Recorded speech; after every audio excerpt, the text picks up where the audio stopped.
Man, they got plenty. You in the sports mix with Kenny, news and knowledge. A lot of dope techniques make kids become scholars. You need to tune in. A lot of hot topics. When it comes to sports, Kenny sound like a prophet. You in the mix, man. You in the mix. Plus, he keep you up on all the hottest trends. Plus, you never know who he has as a guest. So grab a cold one, man, and just tune in.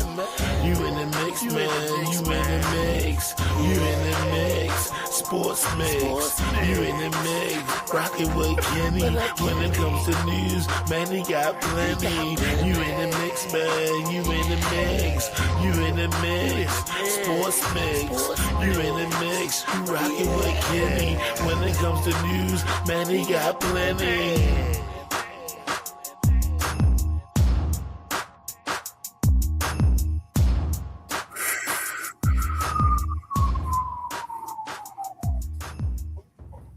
Oh, what up, y'all? Sports Mix, Big Kenny in the building. Mm-hmm.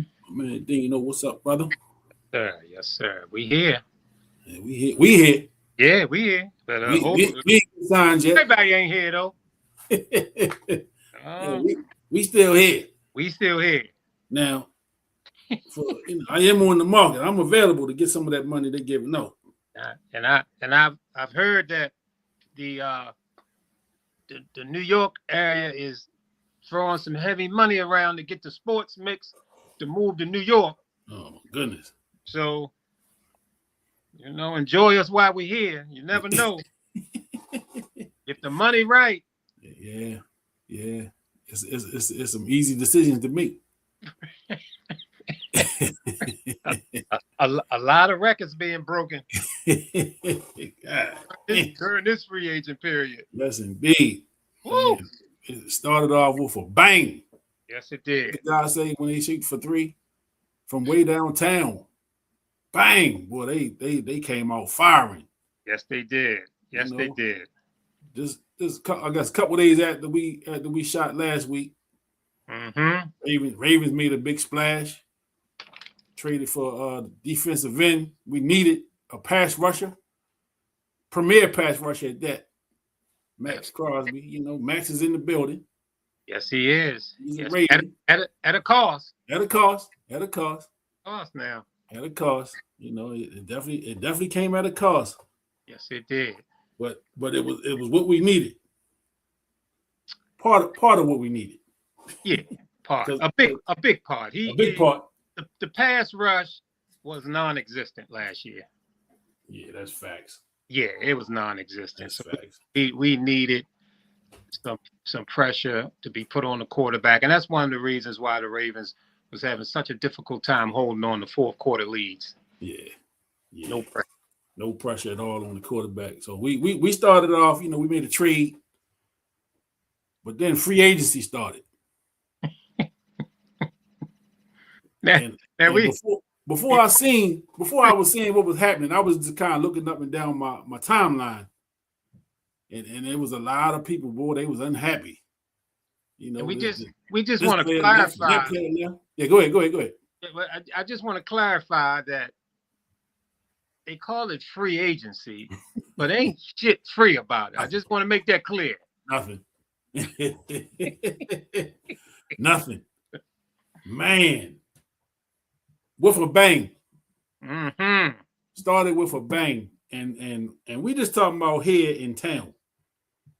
Here in town. Now, back at the end of the season, when they re-signed Mark Andrews, I said it right here on the show. The writing was on the wall for Likely. Yeah. Because Likely, number one, I thought it was, I would have signed the younger guy. If I was doing a bigger deal, I would have signed the younger guy to the deal. So I would have signed Likely and tried to work out something with Andrews on the back end. Yeah. The Ravens chose to extend Andrews back in, I guess that was December. They extended Andrews, and I think they extended him like 3 years. Yeah. Yeah. And to me, right at that moment, it signaled to me that Likely was in trouble. Absolutely. Likely was in trouble. Now there was a chance they could have worked out a deal with him in free agency, but like you just said, free agency is not free. It's not free. You know, and that's one of the things that players are able to work towards. You know, they work towards free agency, towards getting that contract, toward getting that big money. You know, and let me see. Like I got it right here. Likely moved on up to the New York Giants with John Harbaugh. Yeah. 3 years, $40 million, up to 47.5. If you know, if he meet, I guess, bonuses and all that stuff. Yeah. Were the Ravens gonna kick out that kind of money for Likely? No.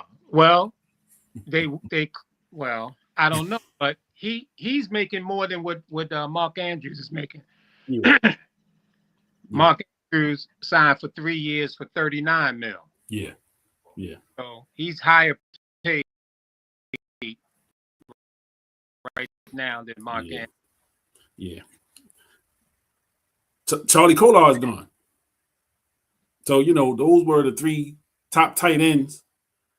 You know, they say Kolar is more of a blocking tight end. Yeah. He caught a few passes.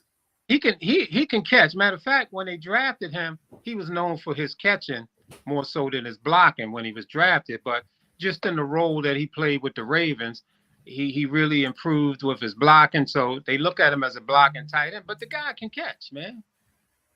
He just didn't have that many opportunities. And with us knowing that Likely was going to leave. Wait a minute. We got some breaking news. Let me be quiet. Go ahead. So the Crosby trade has been called off. What? The Raiders announced. Wait a minute. Let me get it right.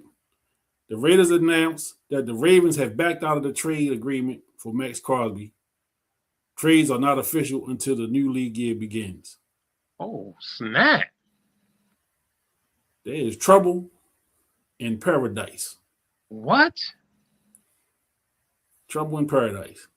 So now, the Ravens backed out. What? So the trade couldn't become official until the new league year started, which was yesterday, I believe. Yesterday. And the Ravens have backed out of the deal. Thanks to my guy, Rob Braxton. DJ Rob Braxton, what's up, homie? Sent me that and also Glennie Moore sent it to me as well, the Hall of Famer. Okay. Sent me that. Yep. So the Ravens have backed out of that deal. So it's gravy, real crazy now. Oh man, that's some crazy. That's crazy. Can they afford Linderbaum now? Well, Linderbaum, I'm assuming he signed, sealed, and delivered. I mean, he signed for $27 million a year. 3 years, $81 million. NFL record for a center. Max Crosby was making $30 million a year. Well, this is the Raiders we're talking about. Man, this is unreal. Yeah, this is unbelievable. This is unbelievable, man. So the Crosby deal is off. What? Eric DeCosta.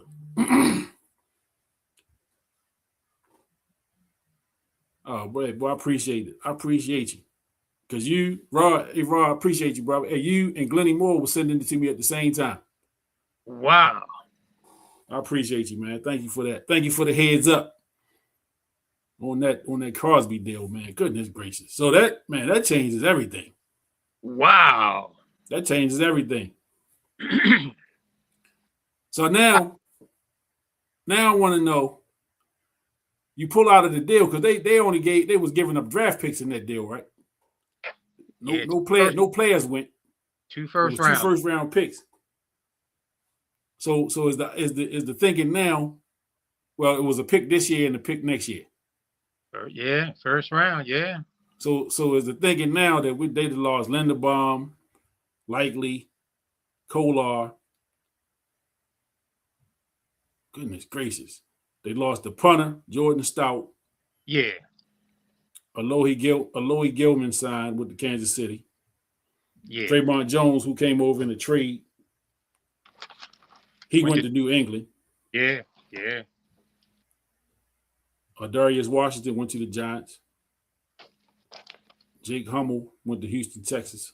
Yeah. Houston Texans, excuse me. Right. But damn, the crowd. I'm all confused now. My whole show blown now. Did you mention Patrick? Ricard is with the Giants. Yeah, and apparently, man, they have not offered a contract to Keaton Mitchell. Yeah, I saw that too. Yeah, so I saw that too. So he's going to be going somewhere else because apparently the Ravens ain't interested, at least at this point. Yeah. Now I like Keaton Mitchell. I like Keaton Mitchell, but the injuries. Yeah. The injuries with him. So yeah, I apologize. I got some people on the comments. Money Mike, 36ZSS or 36Zs, I guess. They let me know that the Ravens backed out. Wow. The Crosby deal. Probably right as I was saying that they traded him. You know what I'm saying?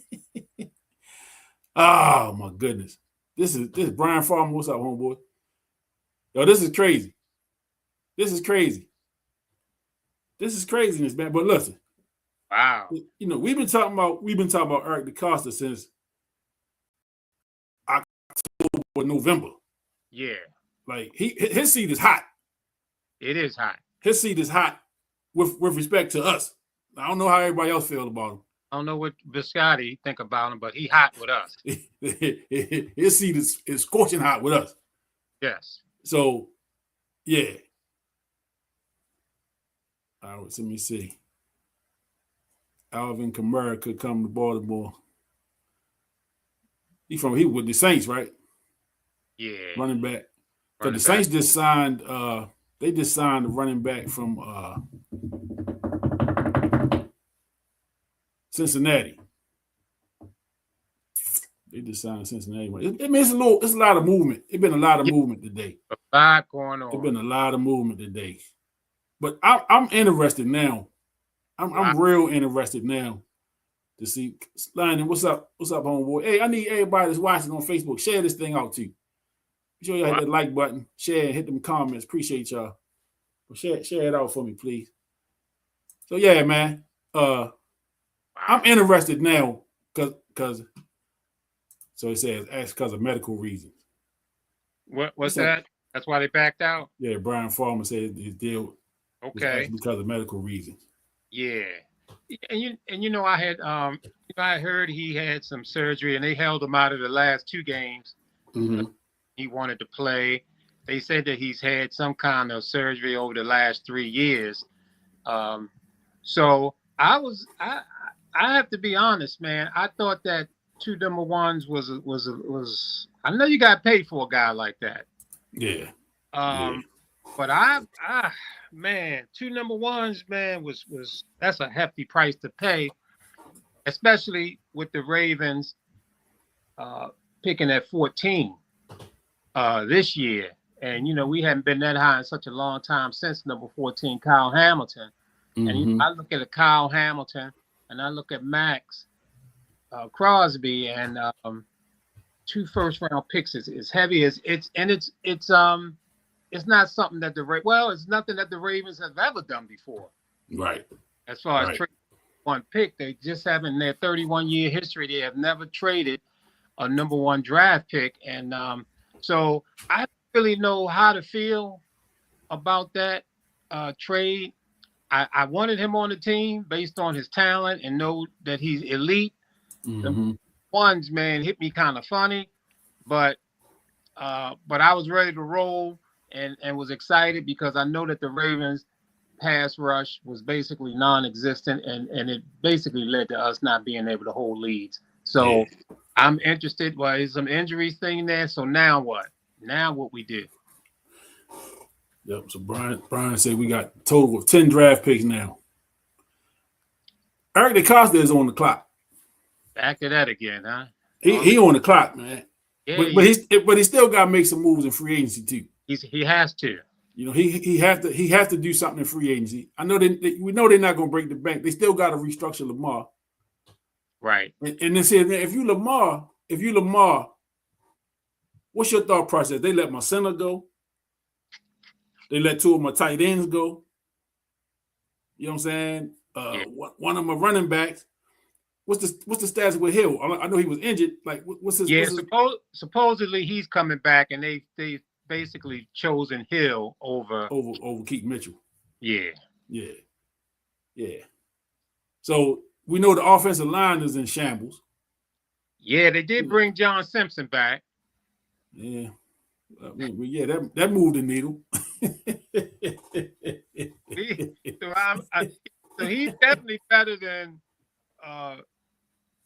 the ones we had. Yeah. Voorhees and fillet of fish. Good God Almighty, fillet. So fillet might break the bank. The way they paying people, man, he might around get paid big. I know. He probably wound up in New York too with Harbaugh. That's my guess. Like the Ravens North. Yeah, that's what it looks like, you know. Hey Brian, I hope they know something we don't. Yeah. I hope. Yeah. And I ain't gonna read this. And the thing is, I ain't gonna read this one, but I'm gonna put it up.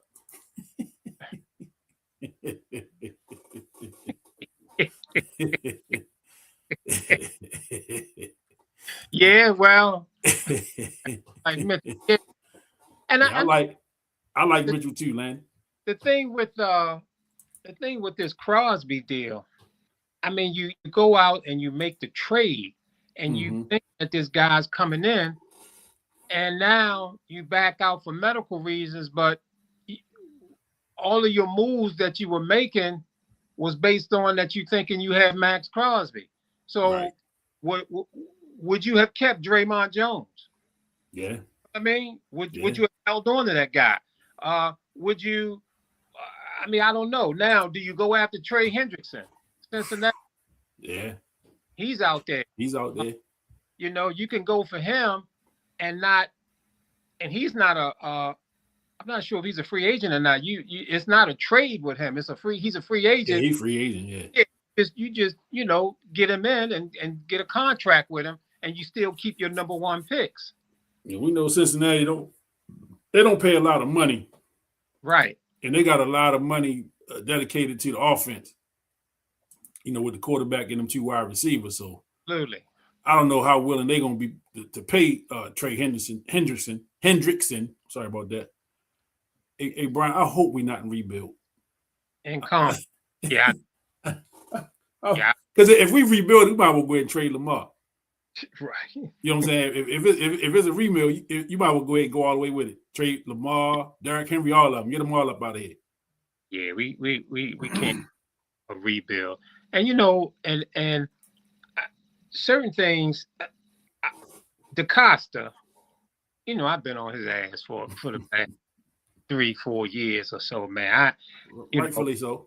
Yeah, I've been on him. I haven't been all that great with his draft picks. You know, even with Linderbaum. Mm-hmm. Now, apparently, they're saying that the Ravens might have offered him $22 million a year, something like that. But as you can see, he got $27 million from the Raiders. Now, one thing that I did not like is the fact that DeCosta makes an announcement that we have offered Linderbaum a record-setting offer. And he put that out there. Yeah. I mean, why? Yeah. Why you have to make that announcement and put it there? I didn't understand. I didn't understand making that announcement like that. And you know, so then that sort of backfired in his face, and people offered more money. Then I didn't like the signing or the extending of Mark Andrews' contract when he did it. I said that when he did it. Yeah. I didn't like it. what was the purpose of signing him up so fast? Yeah. Likely, who was dealing with a foot injury all season, was never really in the rhythm of himself. But if you look at that Pittsburgh, and to me, Luke missed the field goal, but the catch was made by Likely. Yes. And it was an exceptional catch by a 25-year-old who, when he gets on that field, the opposing defensive coordinator is shaking in his boots when he think about Lamar Jackson with Likely out there as a receiver. I think Likely make number 7 better. What's his name? Bateman. It makes Bateman better.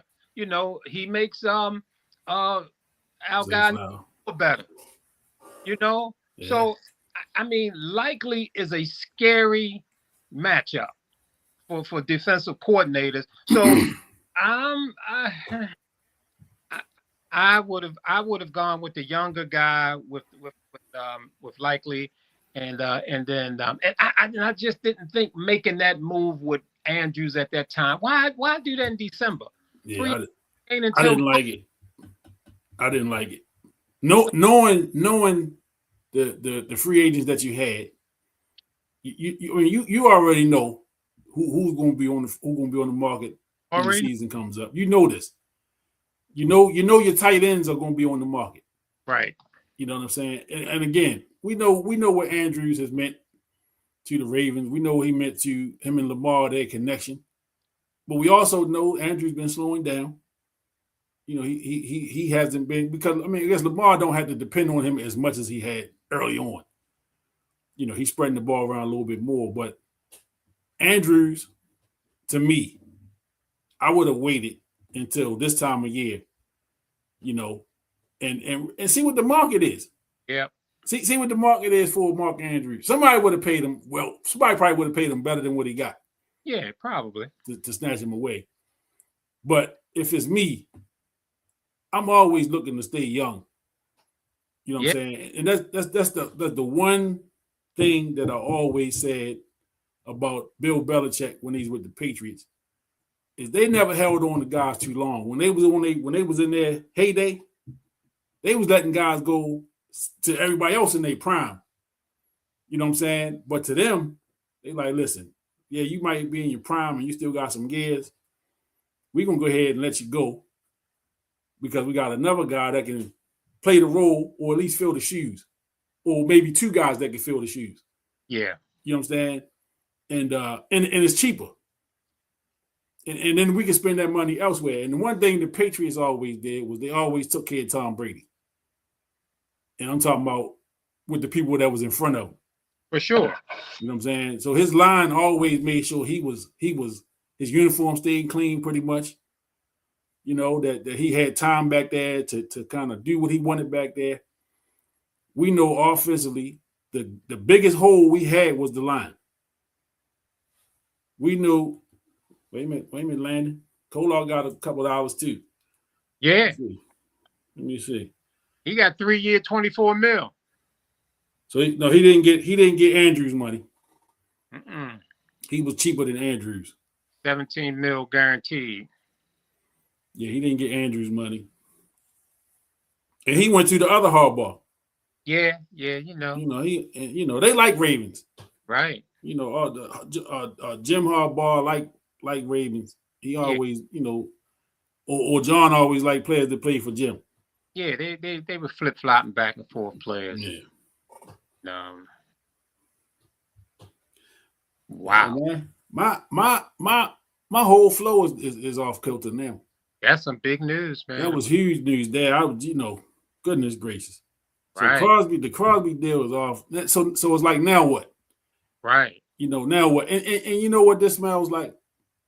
You know what the big criticism in Baltimore was always? This is the Oriole type move. This is a Peter Angelos type of move. Remember Peter Angelos would sign somebody, or they had somebody, then he failed the physical. So they're not going to bring him in now. Back when the Orioles were horrible. You know what I'm saying? And that was always the case. And then people were like, well, man, how can this dude not? And more times than not, the Orioles were right.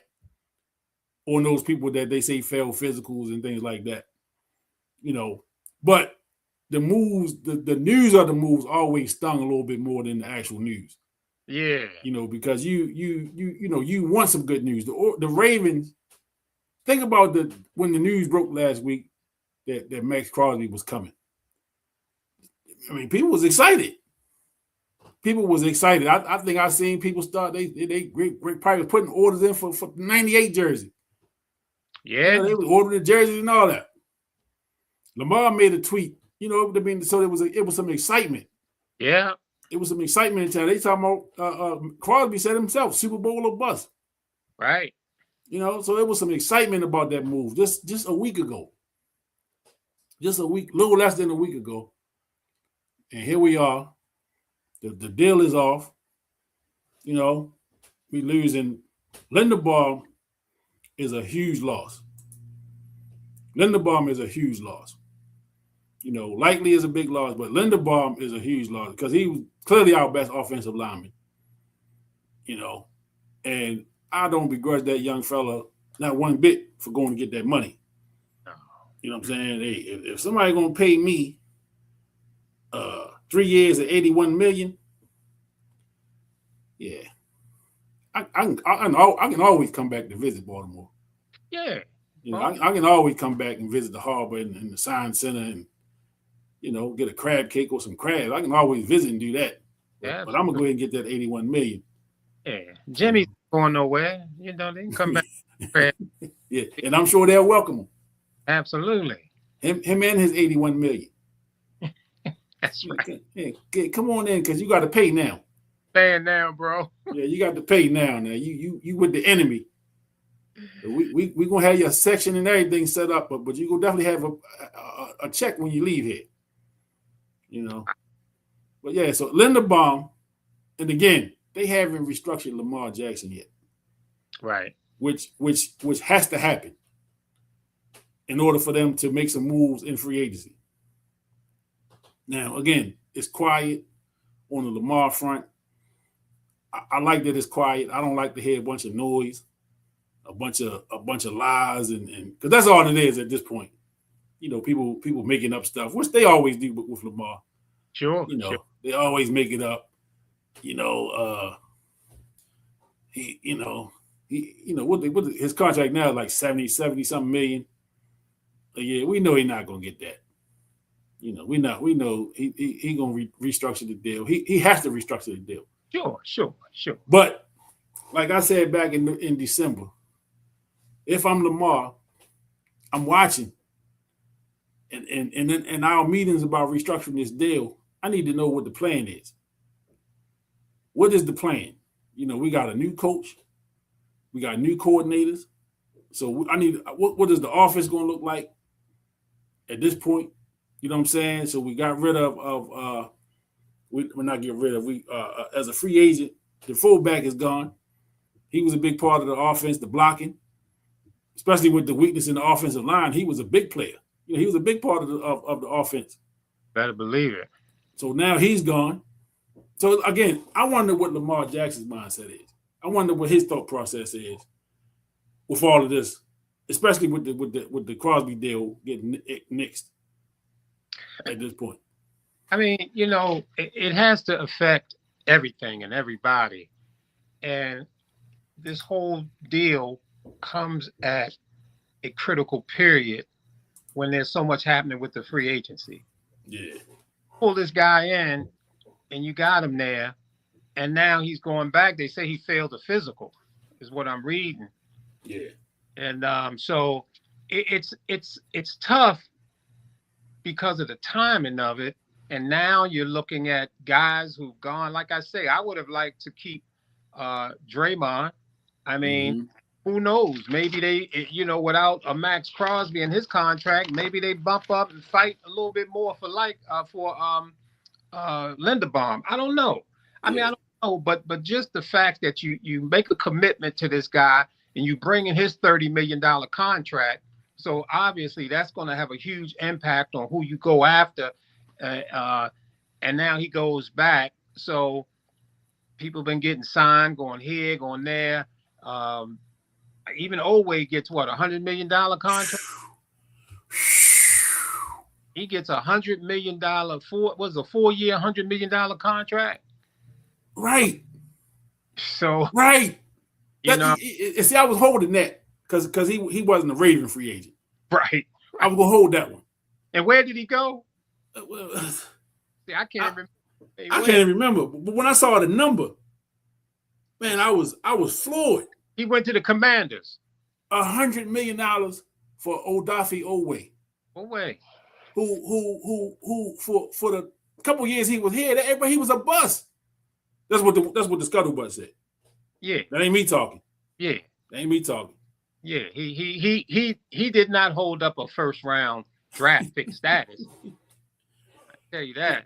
And he went to the Chargers in half a season.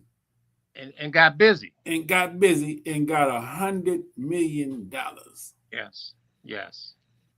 Damn. And it makes me wonder, when I saw the Max Crosby deal, it made me wonder, because we got Minter, and Minter always did his damage under Minter and the Chargers. So it made me wonder, what did he think about Oweh, and maybe bringing Oweh back to Baltimore? Maybe his coaching, his defensive coordinator, he was the defensive coordinator, maybe his ability to be able to reach him, to scheme better for him, help advance Oweh's play. So I wondered if they was going to be looking at Oweh to come here, but they go out and they get Crosby. So, so I think Minter absolutely have to have had a major impact on this whole free agency. Alohi Gilman, he's gone, so they didn't really go after him that strong, it appears. So he's gone, and he's been with Minter over there in San Diego, so they let him go. So it's interesting to see these players leaving the Ravens like they are. I mean, 7 guys gone. So a lot of people are, shaking, but the fact that Crosby was coming had everybody hyped. But now he ain't coming. Yeah. Hey, Land, he went to the Giants. He up there with Harbaugh. Harbaugh said, "I'm gonna take some groceries with me." Yeah. As I'm moving out, I'm clearing my lockout. I'm gonna take a few of these items with me. Yeah. Up here to New York. And the sports mix, like Coach Dean said, I call you Coach Dean. Mm-hmm. We on the market too. Right. You know what I'm saying? So if anybody up there in New York want to, make some offers, sure, it won't be a hard sell. We'll listen. We will be listening. Yeah. And more than likely signing. We can get some of that money like these boys getting. Them dollar signs, man, are out there. And New York is a 3-hour ride up the road? It ain't. Yes, yeah. We'd make it in 2 hours. Yeah. So there's that.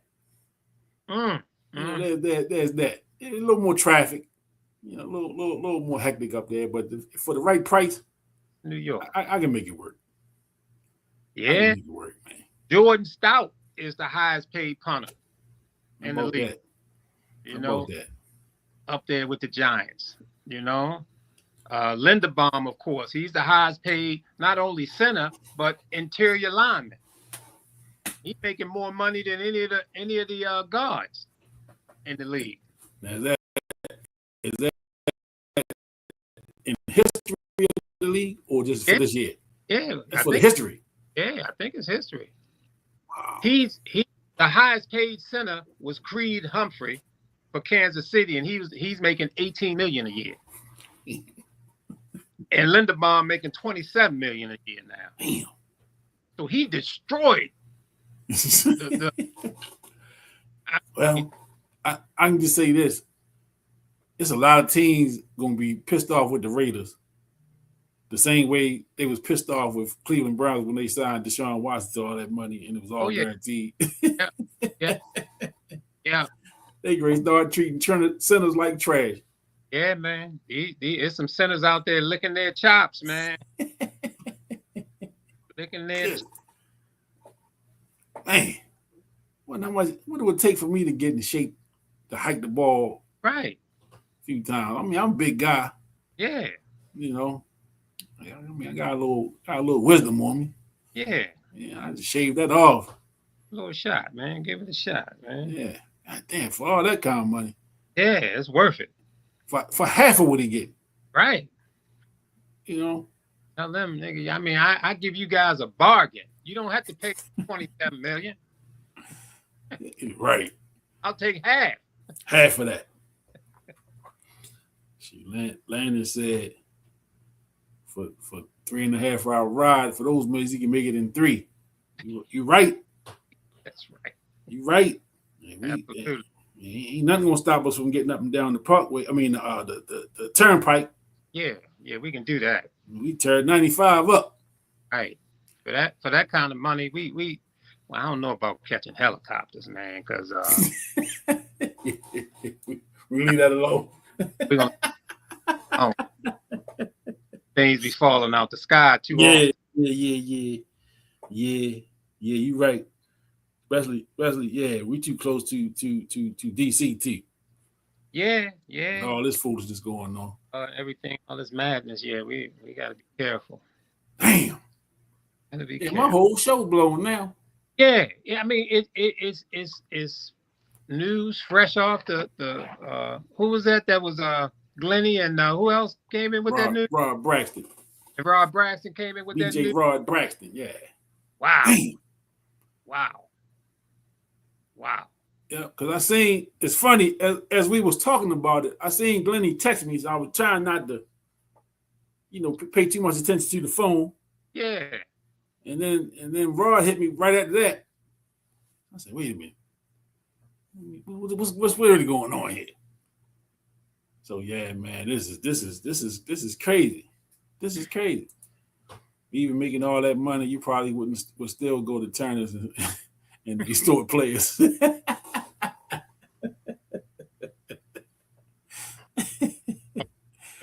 Yeah, and here we go.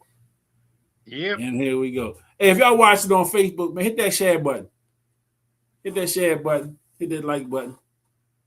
Send it out to your friends. Tell all your friends to come over here. We talking about the Ravens, man. We talking about all this breaking news. This is crazy. This is craziness. Wow. This is crazy. Eric DeCosta, if you watch it, man, call me. I need to get you on here right now. I need you to explain. I need you to explain some stuff. Wow. And we got a hot seat over here for you. Your seat been hot over here.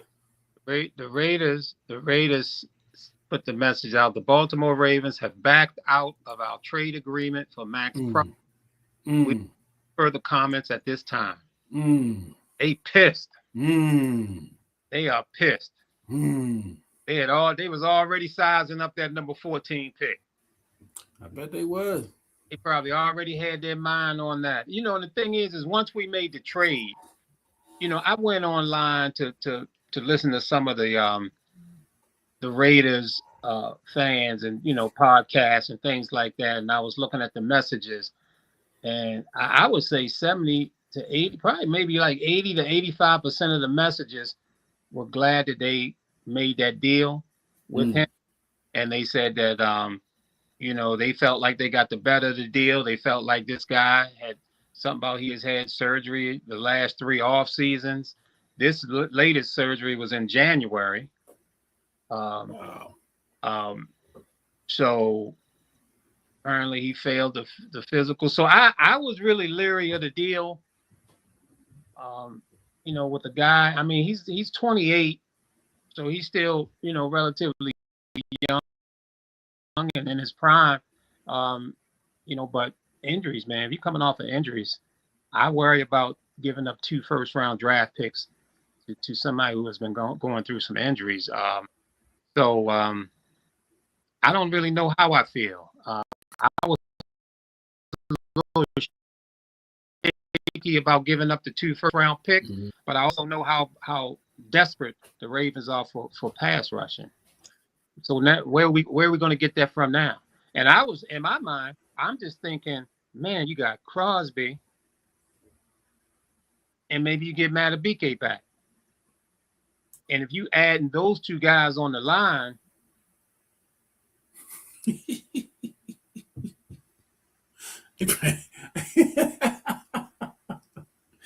leave that. Ignore that. Ignore that. Ignore that. now they got some issues, man. That was last week's show, man. We off of that. This guy,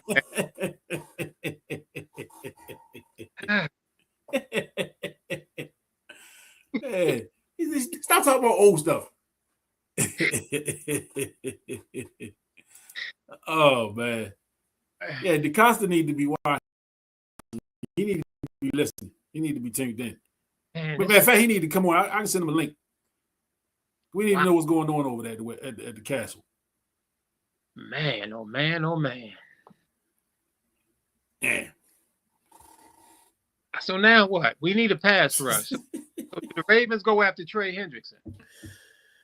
Oh man, or is there another trade that could be made? Or is there another trade that can be made? Is there another trade that could be made? Yeah. I mean, if they're willing to throw out number 1 picks, a lot of people will be thrilled to get that number 14 pick. I would call Cleveland. Yeah. See if they willing to trade the beast they got over there. See if they willing to trade. They might have to throw in another number 1 pick to get him. Well, they definitely gonna have to be at least 2 number 1 picks with they trade. And they might be asking for a player too. I don't know. Yeah.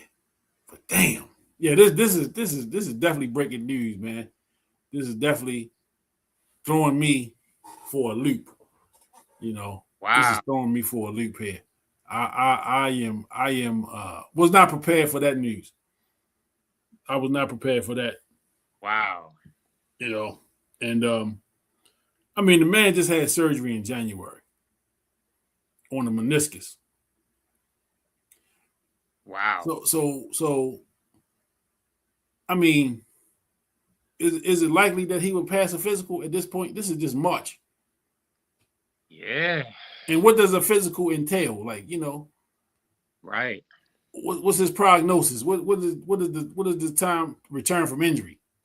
Well, I would imagine if you just drop 2 first-round draft picks, something that you've never done in your 31-year history, and you're taking on a player of the magnitude of a Max Crosby, where you're gonna be kicking out $30 million a year. When it comes time for a physical, I'm sure, man, man, I mean, the doctor probably putting the glove on, you know, spanking his ass, telling him, lay down. Let's see what's going on. I mean, they probably done took him, you know. They probably done everything to this guy, you know. And now they send him back over there to LA, you know, saying that's okay. He failed. Yeah. I don't know. Send them back to Vegas. Make sure you get that right. Gotta get that right. You don't want to have the LA people pissed off at you. Want them pissed off. They were there at one time. I can imagine how Tom Brady feeling right now. Oh man. I know Tom. Now, right. So is he part owner of the team? He part owner. What's his other role though? Is he like, because he is he like president or something? But he on the Fox game, so that, you know. Yeah. I was a little confused. I know he had some ownership in the team. But yeah. I don't know. I heard that they have been reaching out to him, particularly with the quarterback position, and our guy that they traded over to the Jets. Did they trade him back to the Jets? Yeah, quarterback Geno Stone. Geno Smith. Smith. Yeah. Wow. That's some big news, man. Yeah. Yeah, this is the first time right in the middle of the show, at the start of the show, that we had some breaking news that kind of altered the course of things that I wanted to talk about.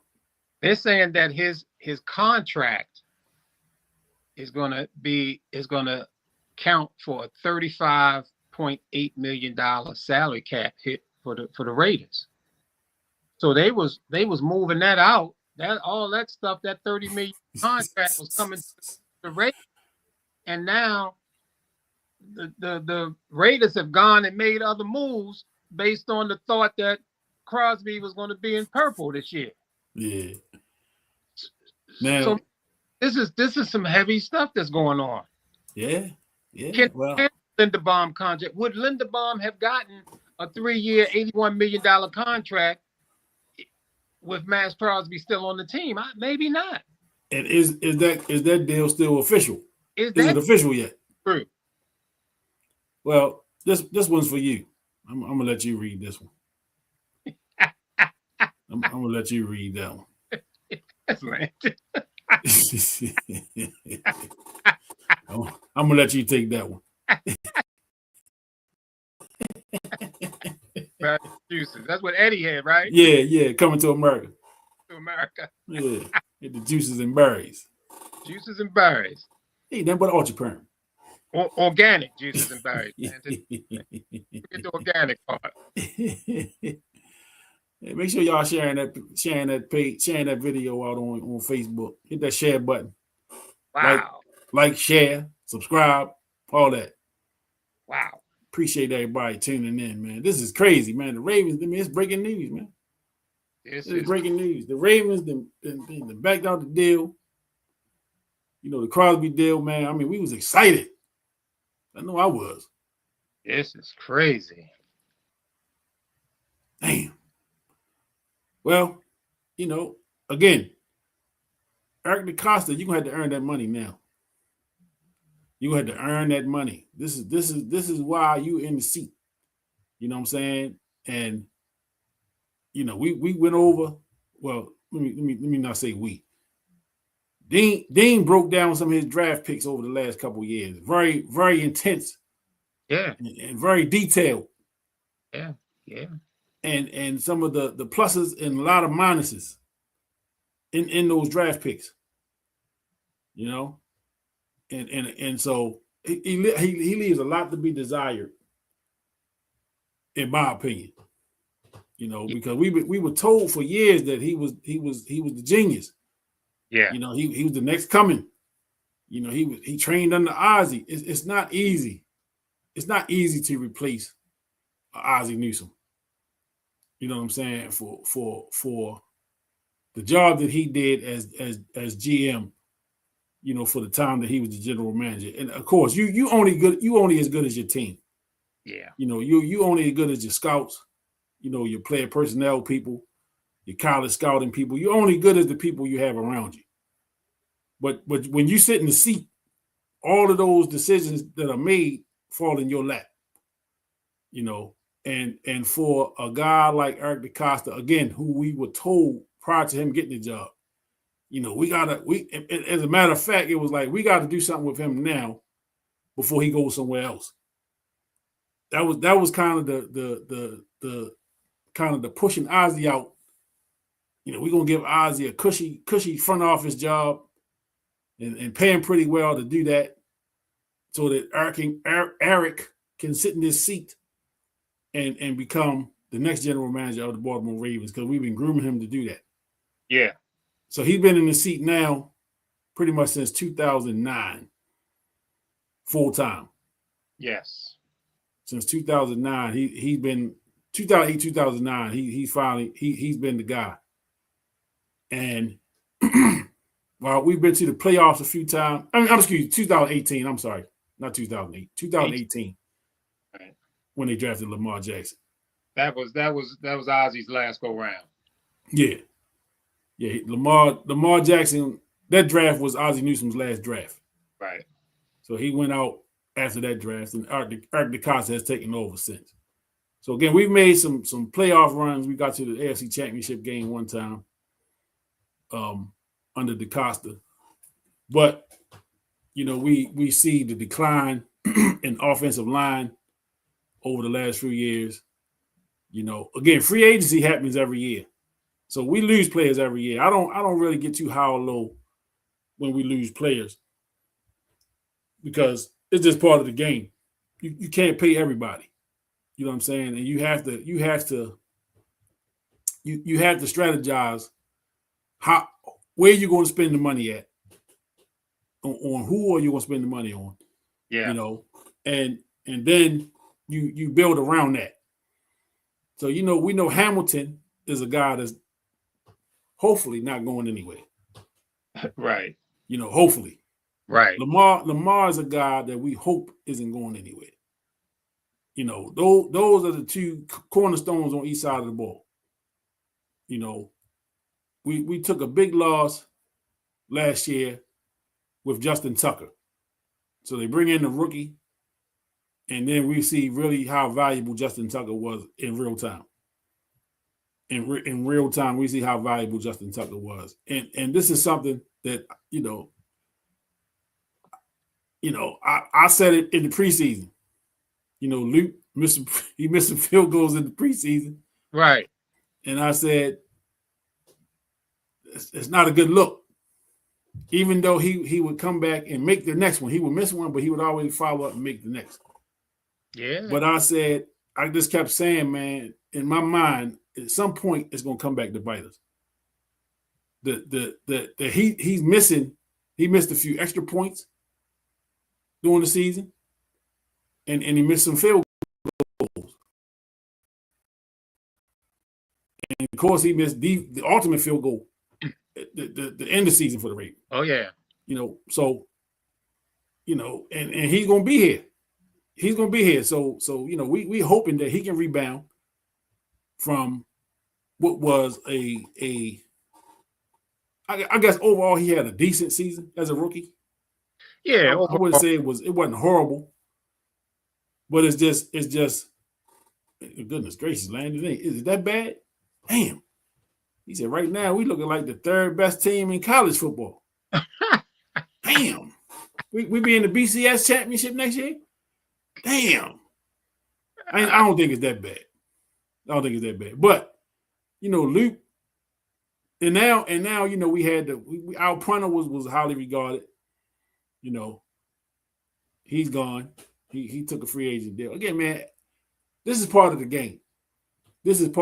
So, and that's why when they re-signed Andrews at the time that they did it, I didn't understand that move. I didn't understand why you do that at that time. When you got to restructure Lamar, you have to do that. You got to do that to make room for everybody else. Yeah. That would have been I'd have been trying to do that in November, December.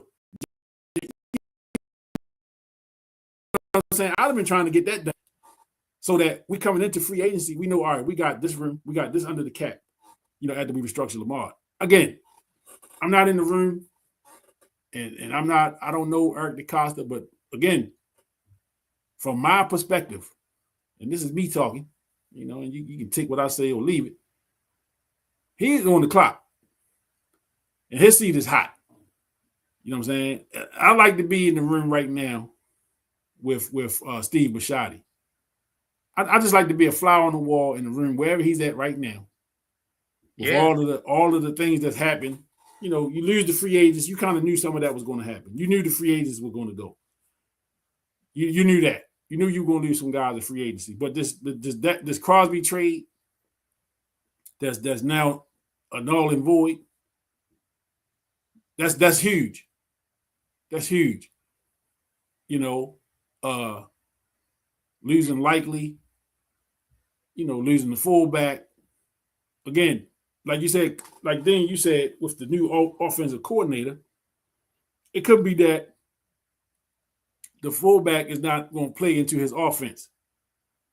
He may not have a role in the offense anymore. So losing him may not be as big as we perceive it because we understood what his role was previously.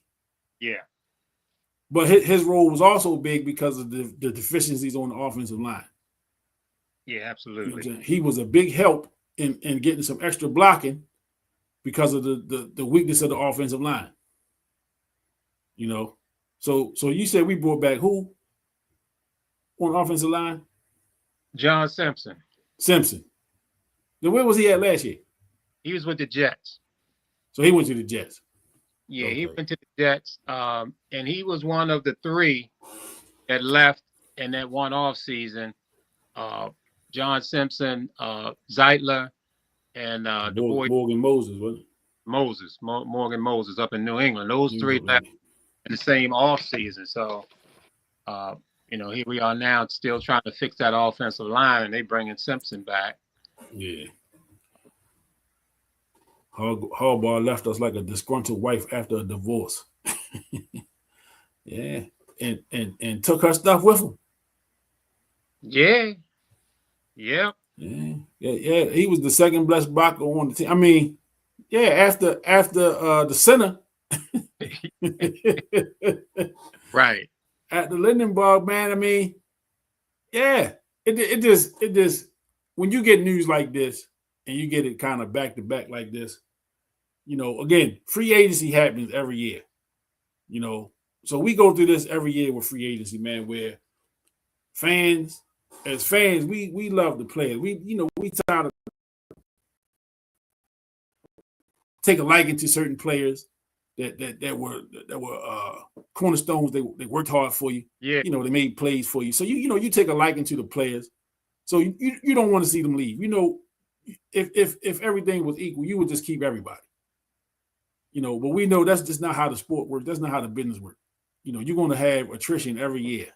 You never have the same team from year to year. It's always changed on teams every year. No matter how many people, if you have your core guys, and right now I don't even know that the Ravens have a core on offense. You got Lamar, you got Derrick Henry, you got Zay Flowers, Andrews. I guess that's the core of your skill players, but you don't have anything up front. Yeah. Up front, you are in bad shape up front. So Eric DeCosta, at this point, man, he has to go hard on getting a center, some tackles. I mean, really, man, it's just a whole restructuring of the offensive line.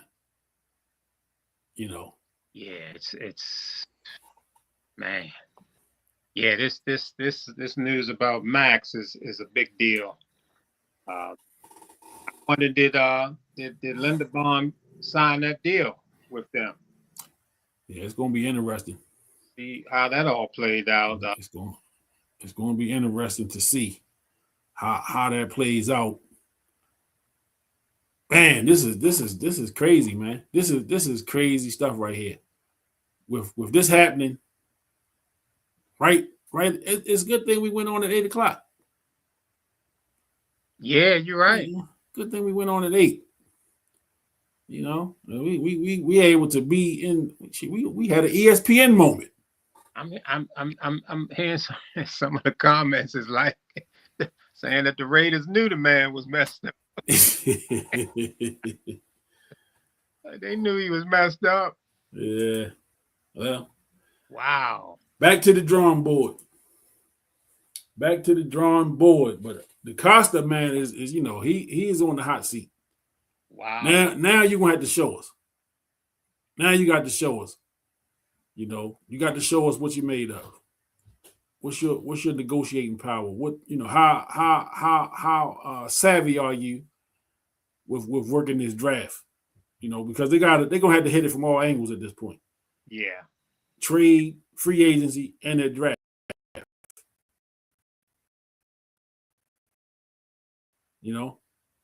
So the time is now. The time is now, and the draft is about a month away, right?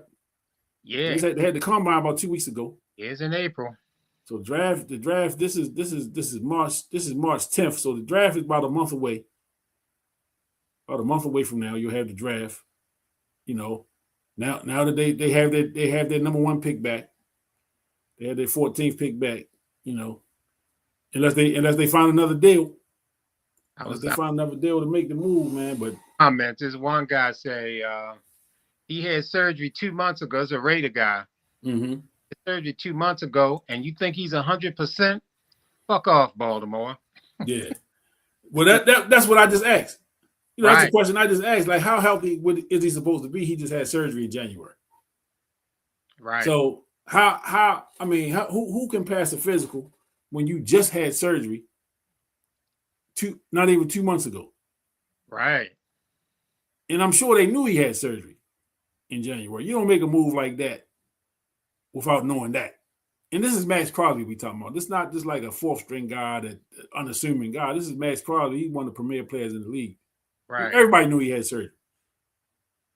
You know, it probably was on ESPN. He underwent arthroscopic knee surgery or something. You know how they do. You know how they do it. Man, this is crazy. This is crazy. He's saying that I say a comment was that the NFL doctors conduct the physicals, not the team's doctors. Is that right? So I'm just looking at some of the comments coming down from one of the Raiders pages, and obviously they're not happy about this trade coming back. And yeah, well, wow. Yeah, I'm sure they're not happy. I'm sure they're not happy. But it's crazy over here too. Yeah, it is, man. Yeah. Because see, Baltimore got a double whammy. I mean, we looking at what we lost in free agency. Right. You know, we take with his injury for one of our first round picks. Yeah. Yeah. Maybe they'll redo the deal if we get one of them number ones back. Yeah, maybe they redo that deal. You know. Yeah. Because, you know, again, man, with, you know, he didn't have a career-ending injury. No. So he was going to recover from the injury. He's going to recover, yeah. You know, he's going to recover from the injury, man. But right. this is crazy, man. You know, just to have this happen at the start of free agency. You know, at the start of free agency, this is the move. This is what happens. So, you know, again, man, fans are emotional. You know, fans are emotional, man. Fans just, you know, the world is coming to an end. You better believe it, man. Wow. World was coming to an end here. Yeah, well, that's some heavy news, man, there. Wow. Wow. Yeah, that's about all you can say is wow. They were already talking about Travis Jones, you giving up that number 98. Max coming. Yeah. Well, you can hold on to it for a little while longer. And and I was reading where they were looking at when you're talking about replacing one of the best centers in the league. His backup was the guy Corey Bullock. Mm-hmm. I think he come up out of the University of Maryland, and I know he had some pretty good preseason games. Obviously, he's not on that caliber. But I'm wondering now, do the Ravens go out and try to get a center? I know Green Bay center was just released. Their starting center over the last year. They let him go. I think they signed a new center in free agency. So I don't know how the Ravens are going to deal with that. Yeah. Do they trust Bullock enough to have him start? Or do they, go out and try to get another center? Wow. Big news. Big news. Who to replace? Well, and this is why the NFL is the king. This is why NFL is king. This is March. Yeah. This is March 10th. It's not a game until after Labor Day. True. Not a game that matters anyway until after Labor Day. This is March the 10th, and the NFL is breaking news. It's going to lead all the stories tonight.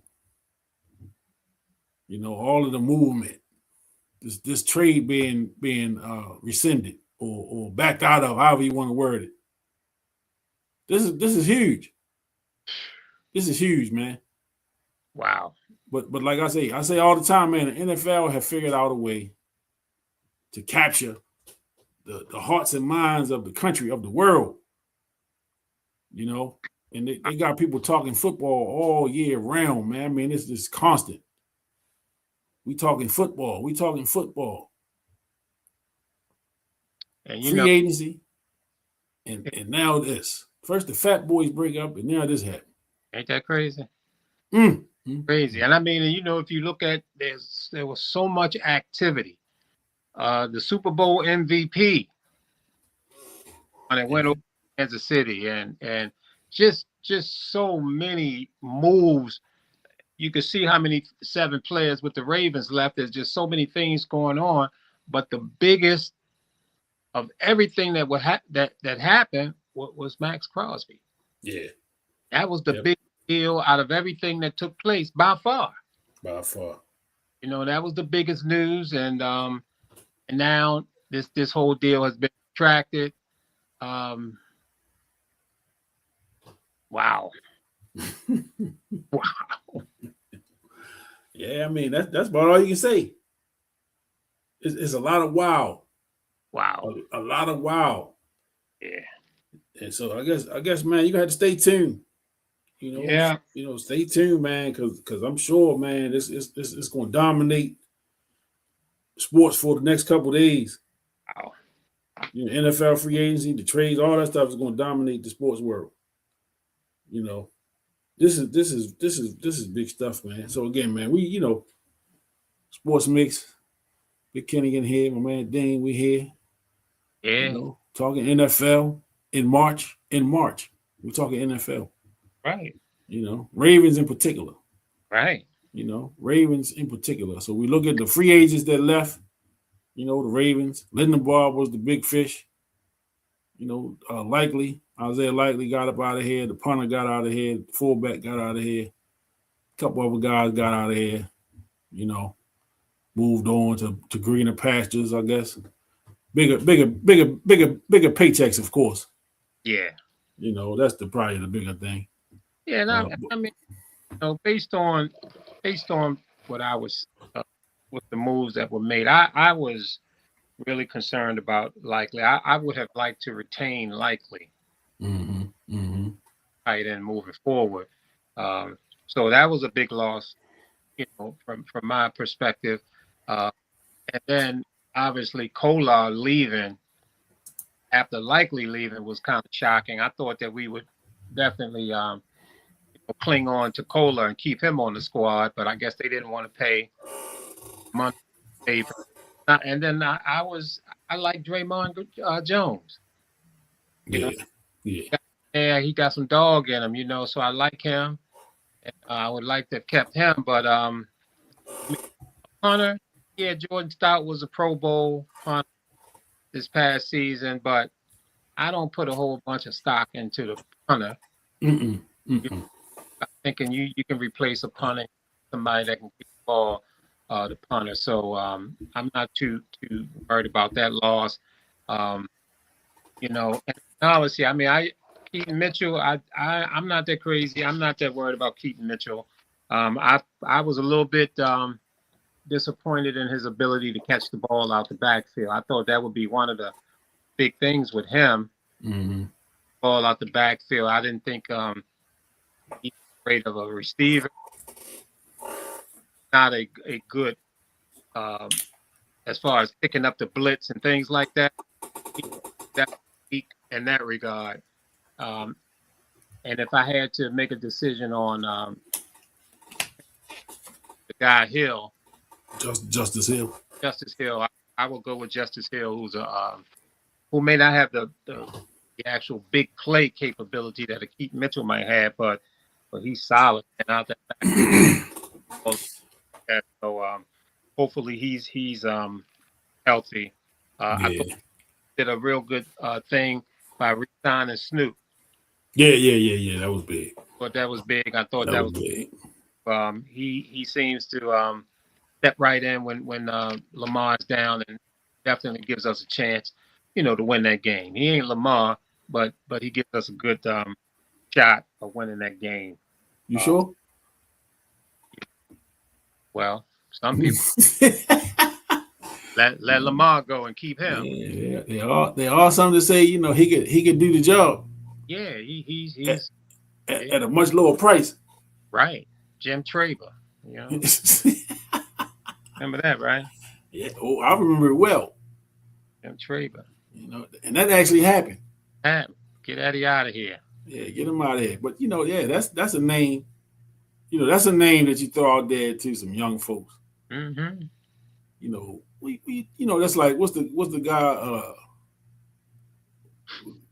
I'm blanking on the name. It was like Willie Pepper something.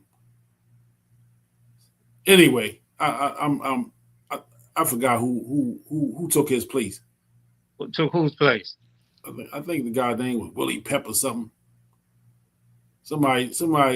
I think I want to say it was what's the guy said? Today I'm the luckiest man on the face of the earth. Yeah. The Lou Gehrig. Yeah, Lou Gehrig. Yeah. I think Lou Gehrig took his job. Mm. And he never got it back. Yeah. One of them type of deals. Mm-hmm. Yeah. But yeah, this is crazy. This is craziness, man. So maybe the deal will get done, and maybe not two number ones. Maybe one number one and then maybe a number 3 or something. Yeah, maybe. I mean, I don't know. Yeah, maybe they'll revisit it. We'll have to wait and see. You don't want damaged goods when you're paying that kind of money. Nah. That's the bottom line. You do not want damaged goods, and you're kicking out $30 million a year. A couple of first-round draft picks. You got to be right. I think I could get to the quarterback. Once. 30 mil? Yeah. Yeah. I can get you 1 or 2. Yeah. Well, you times you get 30 mil. Man. Yeah. I mean, I'm just. That's a lot of money, man. And and then another thing, man. And we don't know how the negotiations go. Mm-hmm. You got a talent like Linderbaum, Mm-hmm. and 5th year is coming up. Mm-hmm. A lot of times these GMs will lock in a guy and give him an extension, ahead of time, far enough in advance that you don't be getting the free agency thing right in his face, in his ear. Yeah. If in this contract well in advance, then you won't have to worry about somebody throwing 27 million or 25 million or 22 million. The top center was making 18 million a year. So if the Ravens could have extended Linderbaum in advance, and maybe they could have matched the highest paid center, something like that. So even looking at it from that perspective, you may be looking at Eric DeCosta maybe, not being aware of what this guy is actually worth and what other people would actually pay for him. And that's one thing as a GM, you have to be aware of market value for sure. Yes. Yes. So apparently he was not aware of this market value thing. Other people would pay what they are paying. And then for him to come out and say that, we've put a market setting offer to Tyler. We made a market setting offer to Tyler, as if he was confident that offer would be accepted. Mm-hmm. And again, I'm wondering, why would you even make a comment like that? Why would you be at a press conference and throw that out there? Right. A record offer to Tyler. I mean, come on, man. That's some BS, man. You make the offer to him, you negotiate until you get this dude locked in. You don't be going out there talking about some offer you'd have made out to everybody. Right. Yeah, well, that's part of one of the things. Again, and this is what we do. Right? Yeah, this is what we do. So, Ozzie Newsome would have never made a statement like that. No, Ozzy ain't coming out talking that kind of stuff. You know, and again, I mean, I'm on record. So I ain't saying this because of what's been happening. I'm on record with this. Eric DeCosta has to show me. Yeah. I'm from Missouri. I'm from the show me state. You got to show me. You got to show me at this point, man, that you are what they said you was going to be. You know what I'm saying? Because again, you eloquently broke down his draft record. Yeah. Eloquently. You did a fine job with that. And if y'all wasn't watching, you know, we're going to have to dig that one up and clip that up. But you broke it down.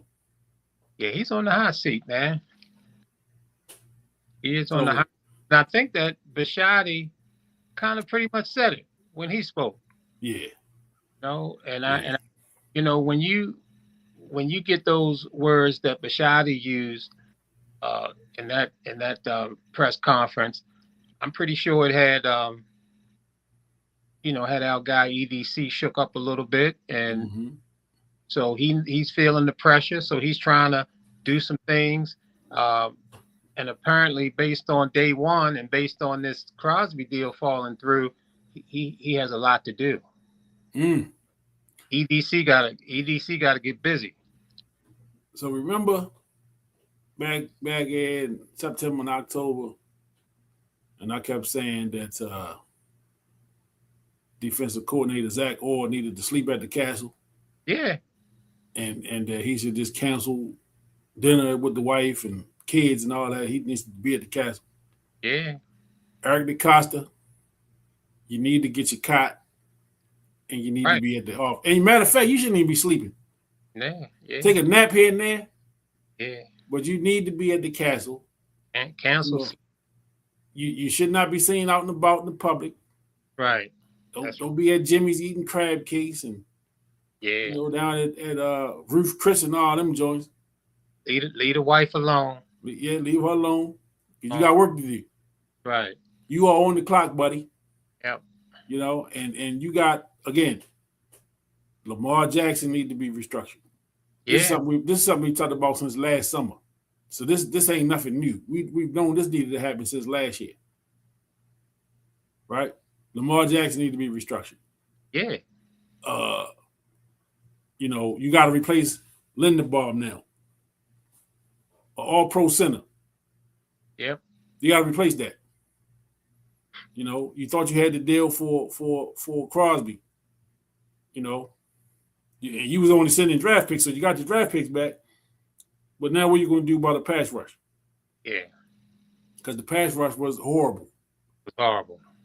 So the pass rush, defensive line, offensive line need work like yesterday. Skill players, I think we're good. You know, skill player wise, we're good. Remember what was the other tight end that caught a couple touchdowns last year? Who none of us knew until he caught the touchdowns. For the Ravens. Remember it was a tight end. And I'm gonna have to pull the roster up. But he caught some touchdowns last year. None of us knew who the hell he was because he caught a touchdown. Like, who was that? Yeah. Let me pull this roster up here. Let me pull the roster up. But yeah, so I think skill player wise, they okay with skill players. They Flowers, them guys, Bateman. Yeah, I think so. I think they okay. You know, with thieves. There's always some talk about, you know, Bateman and his last year wasn't that great, but everything was kind of haywire last year offensively with the injuries to Lamar. So when Lamar ain't right, them guys ain't getting fed right, you know, out there. So I'm not mad at Bateman. I think he can come back and you know, regroup and have a solid year. You know, Flowers going to do his thing. I'm not sure whether they're going to bring D-Hop back. You know, he could be gone. But I like the young guy. He hasn't caught a lot of passes, but most of them touchdowns. don't know why I can't think of his name. Walker, Derek Walker, Yeah. Latez Walker, something Walker. Yeah, the Trez Walker. Yeah. Yeah. So I like him, and so to me, it was all about the pass rush, O line, and the D line. Is what we needed more than anything. So, wow, man, wow. Lucas Scott was a wait a minute, that was a fullback. Wait a minute. I'm trying to find these tight ends. And I know, we know that our guy Likely was out for injury, so they might have brought somebody up on that practice squad. Yeah. And I'm not sure. Yeah, of course. Man, I can't see nothing. Can't find any of these names. But they had some tight ends last year. Yeah. Other than the three. But nonetheless, there's work to be done. Yeah. There's work to be done. Eric DeCosta's on the hot seat. You know what I'm saying? He got a lot of work to do. He should not be sleeping. You know what I'm saying? He should be wide awake up there at the castle, sleeping, staying up there, working the phones, working his contacts, man. He should be in full GM mode. Yeah. Him and his team, they need to be working around the clock now to make some things happen. But again, you got things that got to happen. Lamar got to get done. And we got to start there. Free up some cap space so you can make some moves. And again, I don't know why it hasn't happened yet. And I know there's a certain date where you got to be under the cap. I don't know. I don't follow it that close. Right. Where I got those dates locked in my head where this got to happen by this date and that got to happen by that. I know that they can do some things, but they got to be under the cap by a certain point. So maybe they got a framework in mind with Lamar so they know what they got to work with moving forward. But they need to get that done. So stay tuned. The NFL free agency is hot. A lot of movement, a lot of players getting paid. Odafe Oweh got $100 million, man. Basically off of half a year work. Ain't that something? Basically off of half a year work. Yeah. He changed his life forever. Unreal. Yeah. Unreal, man. You ready? You ready to move on? Yeah, man. I guess and we got hit with that from left field. Yeah. So I wanted to start the show off. I wanted to start off kind of on a somber note. Do my dedication, man. I wanted to dedicate the show tonight to Dr. Lanice Bias. And that is the mother of Leonard Kevin Bias, the greatest Maryland Terp basketball player ever. His mom passed away last week. I haven't heard of a cause of anything. I don't know if she had been sick or anything, but I did hear she passed away. I had a casual interaction with Mrs. Bias, Dr. Bias, couple years ago. She did some public speaking around the country. She became a very dynamic speaker after the death of her two sons, Len Bias, and then her son Jay Bias was murdered. I want to say 3 years right after Len Bias was died. So she lost two sons at a very young age, and she became a powerful spokesperson. I've seen her speak, on TV and online and stuff like that. So I've seen her captivate audiences. And, she was a very direct person. But I reached out to her a few years ago via social media, and just letting her know the type of work that I was doing, working with young kids at the time, and that something that I saw her doing kind of moved me and moved me to reach out to her.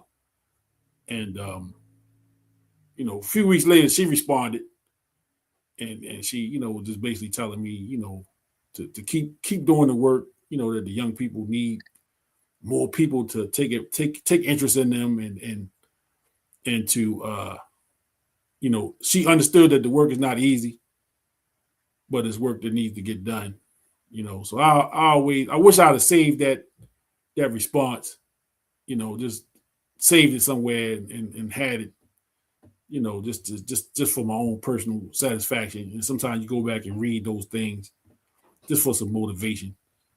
But Dr. Lanice Byers passed away, so I wanted to dedicate the show to her tonight on passing of her and the loss of her for the Byers family. Again, she's probably more well known as the mother of Len Byers, and again, very powerful woman, very strong woman, man, to endure the loss of not one, but two sons, both early 20-year-olds, man. They hadn't even reached the prime of their lives yet. Just figured you got so much more to live. And, as a parent, man, it's probably the hardest thing to imagine, having to bury a child, not one, but two. And then she had to do hers in a public way. So they had to grieve publicly, and everything that they did had to be done on the camera and on, in front of the world, with Len Byers passing, with who he was at that time. And you kind of go back now and you can see the footage and you kind of watch how she kind of handled herself at that time with dignity, man. I mean, that's tough as a parent. I can't imagine, having cameras in my face and, news all out in front of your house, just trying to cover this and you trying to grieve, but she did it with grace, she did it with dignity. And I just want to send my condolences to the family and dedicate the show to her tonight. So rest in peace, Dr. Byers. You will truly be missed on this side. So you want to add anything on that, brother? I think that a lot of I don't know, but the Len Byers death happened so long ago. What was that, back in 1986? Yep. 86, June 19th. And so that happened a long time ago, and I'm sure there's listeners and young folks that don't really recognize the of Len Byers dying. Dale drafted number 2 overall Boston Celtics. Mm-hmm. Up there to play Boston champ Larry Bird, Robert Parrish, Dennis Johnson, Danny Ainge, and roster. And you're going to add a Len Byers, who was a tremendous basketball player. I mean, just a tremendous talent. And so the huge shock, particularly of the DMV, Baltimore area, where we are huge Maryland fans and huge Len Byers fans. I mean, it was one of the most shocking, devastating deaths that I recall in my life. I was just blown away by this death, and everybody was really severely shook up over losing this talented guy. And you still have visions of that gurney coming out of that college dorm and wheeling him into that ambulance is just a sight that we will never forget. Mm-hmm.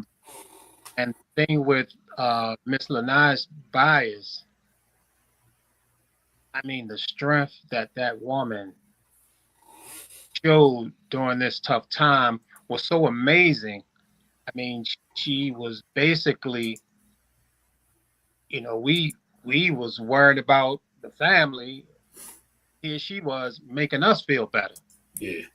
Some of the Yeah. strong, positive talk that she was given, and she actually just went on a crusade. Mm-hmm. And, give these talks and speeches and lectures around the country and probably other places in the world based on the loss of this magnificent guy, Len Bias. So her loss, apparently at the age of 77, is a big loss. Mm-hmm. And she made sure that he didn't die in vain. Mm-hmm. And that was the everybody connected with her after the death of Len Bias, and she was really, really helpful for all those who were grieving. Here she is, the mother, lost us, like you also mentioned, that Jay Bias wound up a few years later and also dying. So, rest in peace, Miss Bias. Yeah, absolutely, absolutely. And again, like you said, man, she presented a picture of strength, during that time, and even afterwards. When you listen to her talk, again, man, you as a parent to lose your child, but to have to lose your child in a public way like that, and this I can just see her on those the 30 for 30s and the documentaries and the stories that's come out about the Len Bias and the death and all that stuff. And you hear her talking about, the response to him passing away. And it's like he was Len Bias, he was her son. I think they called him Frosty. He was Frosty to her. Mm-hmm. You know what I'm saying? And she just looking at the response. She's like, well, who was this kid? Who was he? I didn't know my son. I remember her vividly saying, I didn't know the impact that he had. She was talking about the flowers coming in. Michael Jordan sent flowers and Larry Bird sent flowers and Magic Johnson. I mean, the flowers are coming from these people that are very well-known people. And this is my son Frosty from Prince George's County. You know what I'm saying? We she had no idea the magnitude of the effect her son had on he would have had a worldly effect. He was on his way to becoming worldwide known. He was known to basketball people. He was known here in the States. People knew he was coming. You know what I'm saying? And how good he could have became, how big of a star he would have been. It's always that unknown now. It's that what if. Yeah. We as sports fans, I think, we feel cheated that we didn't get to see it. We didn't get to see the next chapter in that book. It's like we're reading a great book and it just ends. You know what I'm saying? You sitting there and you see, man, the book just starting to get good. Or you're watching a movie and the movie just starting to get good. And bam, it's over. And there ain't no sequel. This is it. And as fans, I mean, this is 30, almost 40 years. This is 40, it'd be 40 years this year that Len Bias died. 40 years ago this year in June. And we still talk about, I watch his highlights every time I see it on something. I click on it and I watch it. Every time. And I'm just as amazed today as I was in 1985, 86, watching him play. And just wondering what if. But you think about from a parent standpoint, both of us are parents. We both have children. I just can't imagine. I can't imagine being in that position to find out, one of my children passed away or something like that. I just don't know how I would react to it. I don't know how I would handle it. And again, she had to do it in a public way, not once, but twice. You know what I'm saying? And then kind of, you probably still grieving the first one. You probably still grieving Len Bias. And then Jay Bias is murdered senselessly. Three short years later. You know what I'm saying? So again, man, she presented a very strong woman. You know what I'm saying? I have no idea what her private moments were like. And I'm sure that family members and all know that how she dealt with things when them cameras wasn't on, and how she was able to grieve in a private way, But she presented a strong front. And again, and a lot of her stuff is on YouTube, some of her speeches and some of the lectures she gave, they're on YouTube. So you have to go watch them. She's very well-spoken woman, man, very powerful. And she was able to turn that tragedy into just some understanding. Because I know she's a very, very spiritual woman too, very religious woman too. So she was able to connect it in that way. Because when those things happen, you question God. And I saw her say that. I watched the video last night of her saying that she was questioning God. When Len died, what's going on? How could you do this? How could you do this? So I don't want to go too far down that road, but I just wanted to dedicate the show to Ms. Dr. Bias tonight. Just sorry to see her pass, and again, condolences out to the Bias family and the University of Maryland basketball family as well. So, rest in peace, Dr. Bias. And we'll continue on at this point. So, we were talking about the NFL, big news. Max Crosby trade is no more. Ravens backed out of the deal. Max Crosby apparently failed the physical. There's a lot of movement in free agency today, last 2 days, really. Ravens lost a few key players. We are, Baltimore sports guys. We talk a lot of Ravens here. We recap every game, so we focus more on the Ravens than other teams. So if you're a fan of the other teams, don't take it personal. Right. This is who we follow closely.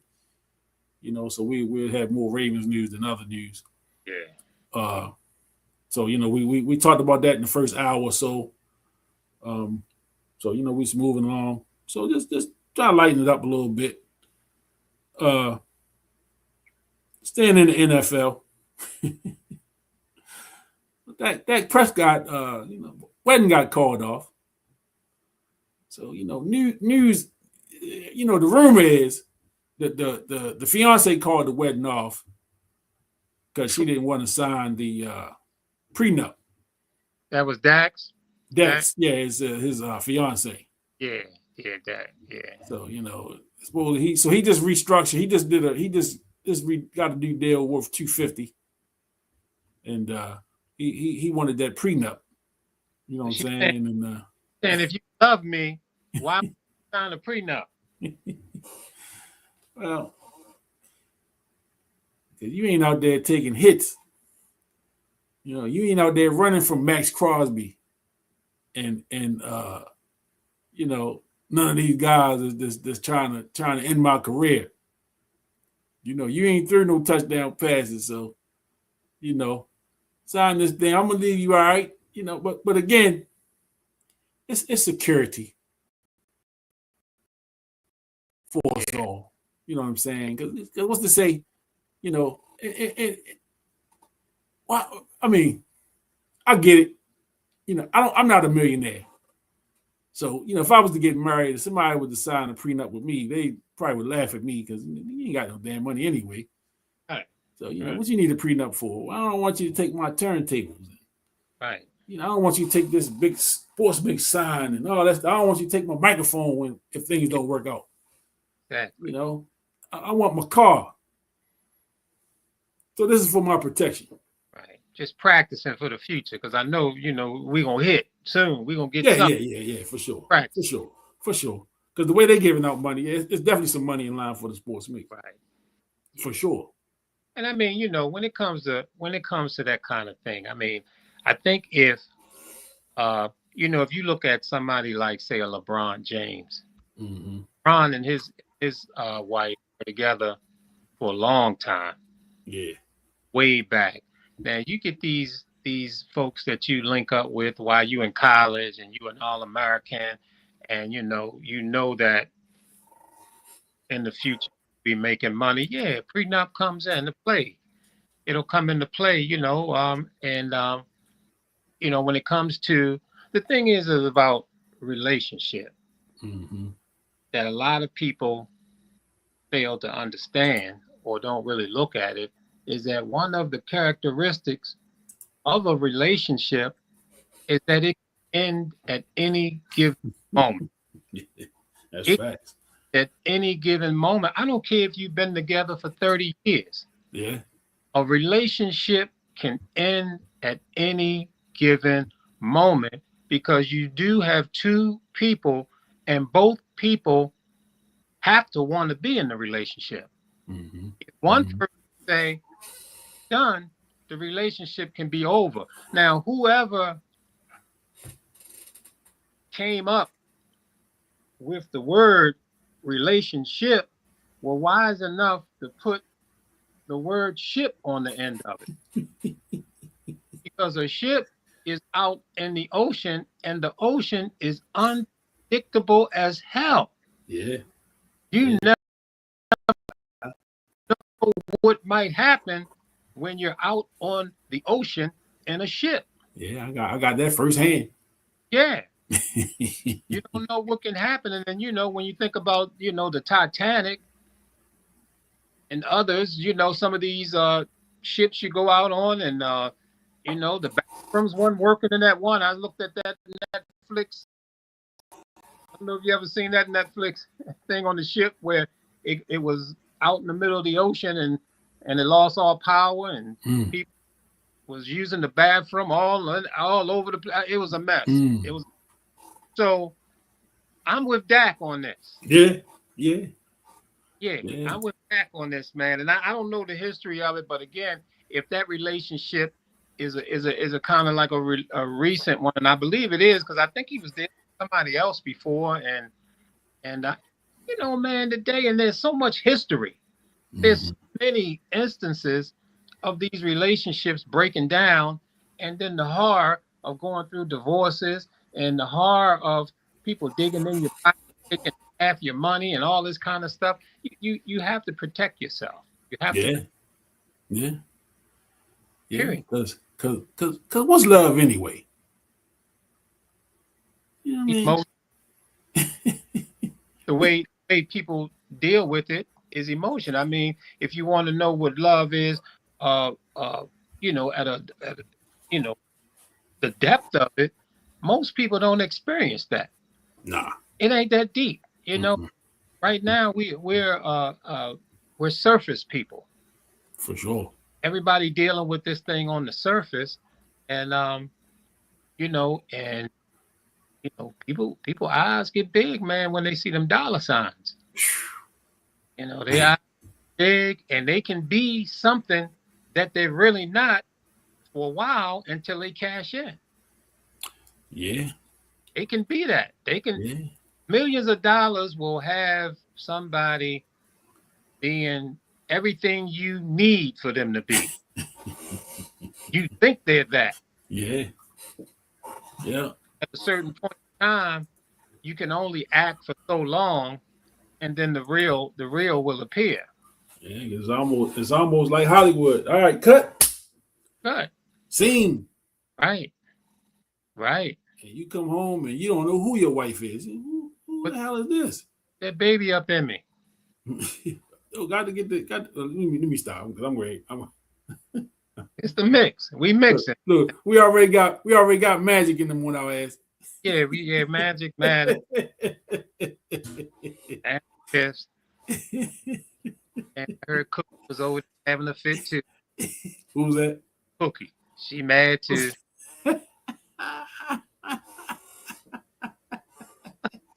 Tell me, you know. Yeah. Yeah. Well, it just happened. I'm not gonna go where I was gonna go. Is But that yeah, Zuckerberg? Who YouTube? Who on YouTube? I don't know. He Facebook, ain't he? Zuckerberg or what? Zuckerberg is Facebook. Yeah, Yeah. yeah. Yeah. YouTube is Google. I don't know who owns Google. Yeah. Magic and in some people's ears and stuff, So Mm-hmm. we bracing for it, Yeah. Because it's not. Well, I mean, he caught some strays. Let me just say that. I don't. Yeah. He caught some strays last week. Right. It was good though. No, that was good. Yeah, that was It was good. good. Yeah. He's a ball player. Mm-hmm. Good ball handler. Yeah. Yeah. Let's move on. Let's move on. Let's move on. We're gonna move on. We'll get on off of that. All right. So it was a big meeting in DC. I guess last week, a couple of days ago, maybe, with Trump, and I know Nick Saban was there, and a couple college football coaches. What was the coach of Ohio State coach a couple years ago? Yeah. He was there, and Charlie Wood was there. Charlie Wood. Yeah. Yeah. So Trump is talking about signing an executive order that will return college athletics back to pre-NIL days. Oh, really? So let me first say this. Wow. Let me first say this. Just because he signed an executive order, that don't mean that's the law of the land. So let's clear that up first. So he knows if he signs an executive order, it's going to get in court probably 2 minutes after he signed it. Right. So it's not going to stop dudes from getting paid. We understand that the system is out of whack. We understand that. And I said this right here on the Sports Mix if you've been watching. I'm one that believe that the NCAA is kind of allowing it to get out of control so that they can reel it back in at some point and regain control of the money. Because the guys start getting paid. They're not going to stop getting paid now. They already start kicking out the money. The money's not going away. But the amount of money, the movement of players, the transfer portal, all that stuff, they're going to get control of that at some point. Because this is way out of control right now. Guys are moving around looking for the best deal at this point. You know what I'm saying? So all of that, Nick Saban, couldn't win the game that he was playing because before they were the big dog. They were the one kicking out the money. Yep. And if you're somebody that believes that the Alabamas and Ohio States and the big dogs of college football, all them SEC teams with all that money down there, if you believe that them coaches wasn't, maybe not the coaches themselves, but they know that the guys were getting paid. They know that money was changing hands. College basketball as well. We put these guys on these pedestals, man, the Patinos and Coach K's and all these guys. You are in $1 billion business. Money is being exchanged for the services of those players. And they're things that's doing to help these families out too. You know what I'm saying? So you got the NIL stuff going on now, so you got players that's making just as much as the coaches. Certain players are making millions of dollars in college football right now. Shador Sanders boys driving around in Bentleys and all this kind of stuff. Right? Yeah. These dudes are getting deals with major automobile makers. I mean, all of this stuff, man, that used to go on under the table once upon a time in college sports. Now it's all out in front. But it became more of a business. The guys were going around chasing money. They're going around chasing money. It's not that they were. They still are. They're looking for the University of Maryland had a complete overhaul of his roster from last year to this past season. The complete overhaul. Everybody transferred out, and all new players transferred in. Yep.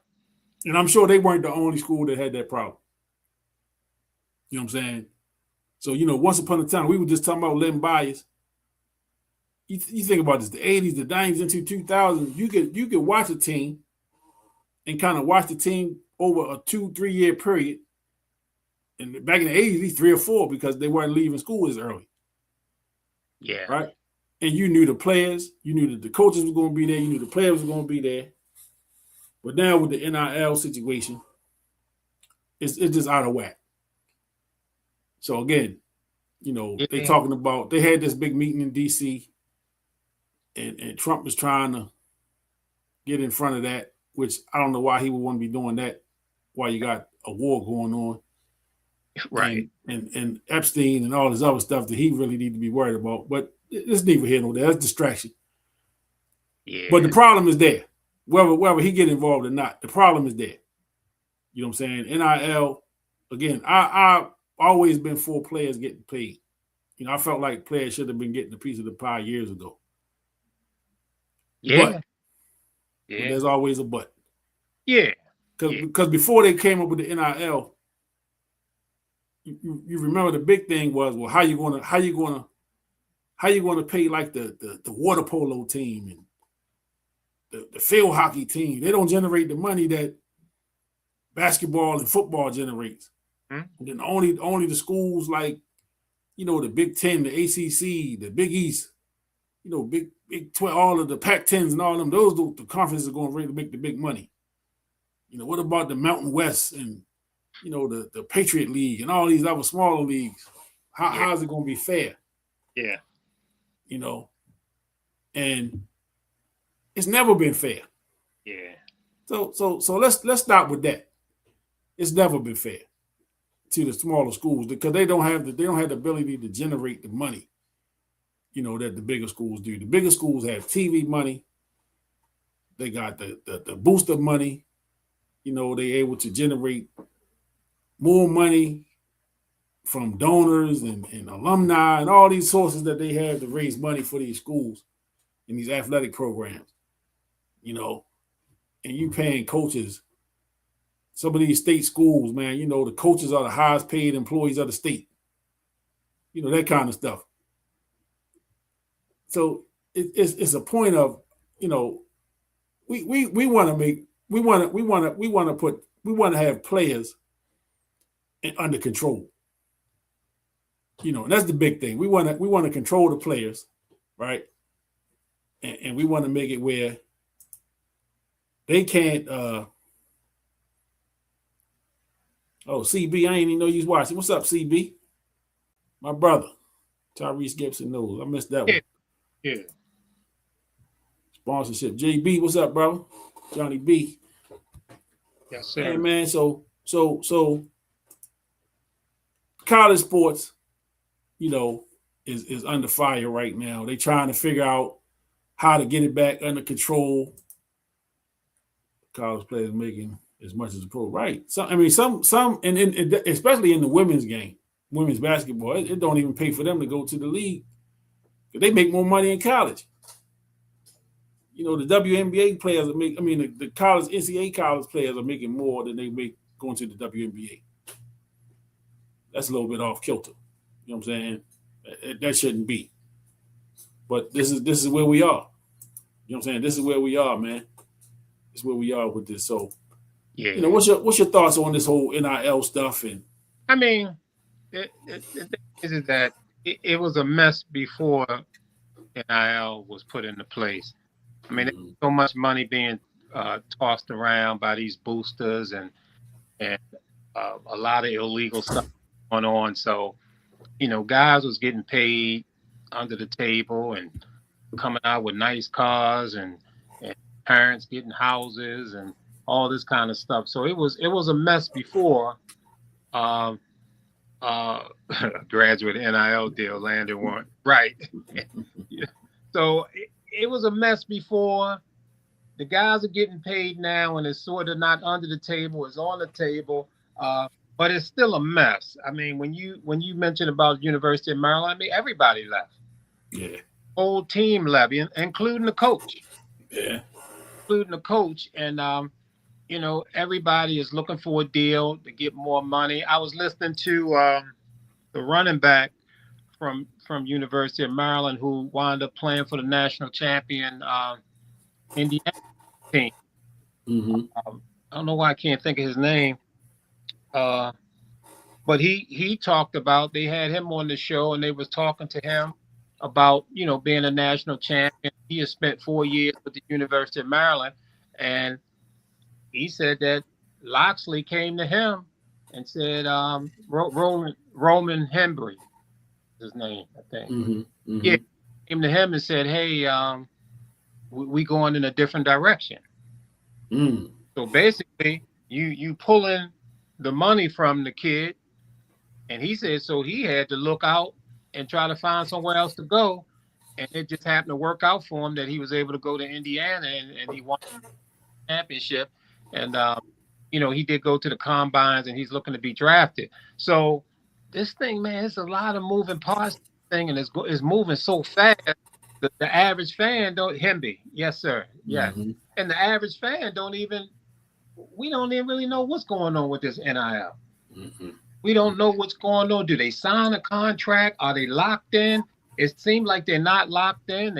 If you're getting paid $500,000 to play for a team, and then next year somebody come and get in your ear and say we give you $600,000, then you transfer to that school. I mean, it's a mess, big mess. We want guys get paid, but I think that somebody really need to sit down and look at this whole process and come up with a game plan on how it should be implemented. Because right now, I don't like the way it's going right now. No, I don't like it either. I don't like it either. But like I said, I believe, because cynically, I just believe the NCAA people, man, just kind of sitting back, and they're gonna let it get out of control. It's gonna get so far out of control, and they're gonna feel like we got to step in. Yeah, we're gonna have to regain control of this thing some kind of way. So, and I think with this executive order threat from the president and him bringing in Nick Saban and those guys to talk about this thing, I think that's what will get the ball rolling. Because if you remember, back in the early 2000s, when chicks was loving the long ball, and baseball was hurting, man, and they started knocking balls out of stadiums, and we got shortstops that the career 200 hitters hitting 30 and 40 home runs, and right. It was just crazy. And it was George W. Bush. George W. Bush said something about steroids being out of control in baseball. Right as the Iraq War was going on. This was after the towers came down, so the war we were at war. Yeah. And he had bigger fish to fry. But he made mention of steroids in baseball. And lo and behold, the investigation started, and then the finger point started. And they so-called cleaned up steroids in baseball. They suspended people for it, I know. So Nick Saban was a major for sure, man. For sure. And it's like Nick Saban walked away because he knew now the rabbit got the gun. The rabbit got the gun now, so I can't stack him up like I used to. Right. Remember, man, Alabama was like a factory. Absolutely. You know what I'm saying? I mean, come on, man. Same thing. I'm gonna say this. I'm gonna say the same thing with Coach K, man. I know we love these guys and we put these guys on these pedestals, and you can't coach forever. You're not gonna stay there forever. I know Coach K wasn't gonna be a dude forever, but you gotta look at the timing of everything. when he walked away. What was happening? You know what I'm saying? All of the transfers, the one and dones, and all that stuff. You know, you can't be Coach K the way that you were once upon a time. Because now you gotta adapt. You gotta adapt to what's going on now. Are you willing to do that? Gary Williams, the same thing. You know, he walked away from Maryland because he didn't want to do. Number one, he never really dealt with the high profile AAU guys anyway. I just wanna slip in on some breaking news that Bam for Miami Heat. Bam, him. He has scored 81 points against the Washington Wizards tonight. What? And the game ain't over yet. 81? 81. Bam. 81. Bam. What's the name, boyfriend? Whose boyfriend is that? You said Bam from the Heat. Ain't that old girl from the Las Vegas Aces? It could be. I don't know. I don't know much about him, but he got 81. Man, what's it? Wait a minute, let me pull this up. Mm-hmm. She might be at the game. Right. Damn, he hit 81 and the game ain't over yet, huh? He shot 43 times and made 20. Wow. 7 pointers. So he 50%. He done shot 22 3-point shots. 22. Right. He made 7.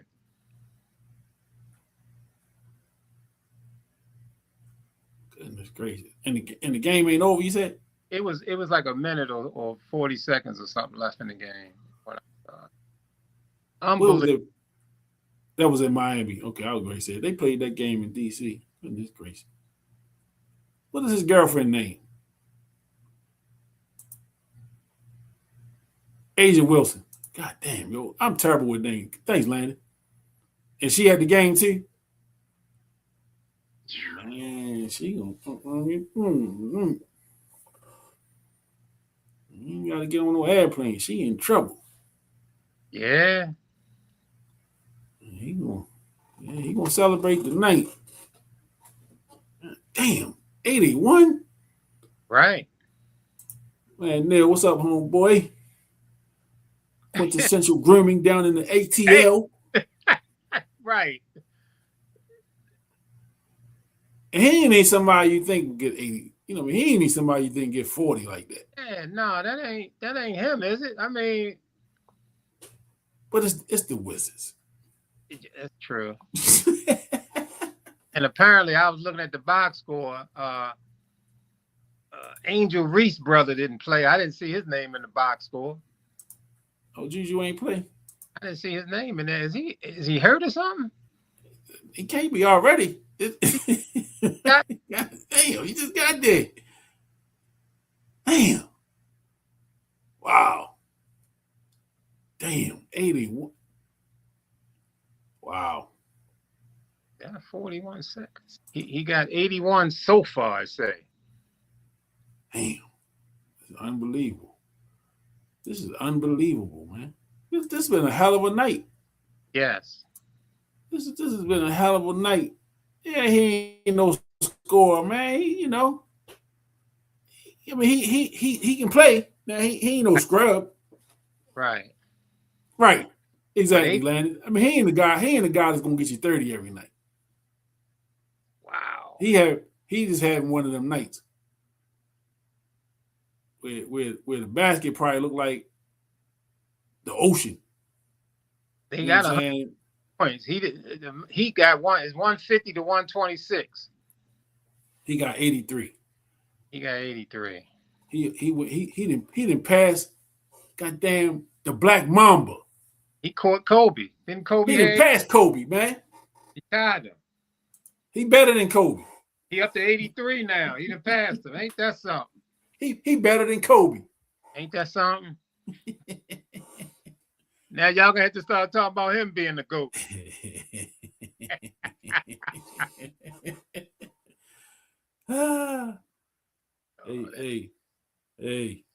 Hey, John. We ain't got enough time to answer this one. He said, what y'all think the Wizards need to do to be a contender? Lord, Well, they got Trae Young. They got AD. They got AD. You know, he injured Right. as usual. Right. I wonder was he at the game? Well, I was AD watching. I heard, yeah, he might have been watching. I heard they shutting him down. They say he really could play, but since it's so close to the end of the year, they just said they're just gonna let him go ahead on and, you know, continue to make sure he's healed up for next year. But they got Trae Young, they got Anthony Davis coming back in next year. I'm not so familiar with their roster, but those are two pieces right there. Yeah. With AD, you know, it's all about health. Yeah, it's all about health. He just gotta stay healthy, man. He always nicked up or hurt or something. So the guy can ball, but he definitely need to stay healthy. That's been his thing, his career, the injury. So I don't know. Maybe the Wizards can do something. I mean, to me, with AD and Trae Young on the team, man, they worth watching. Yeah. A lot of times they want to, you know, you don't even want to watch them because who you want to watch? Right. Yeah.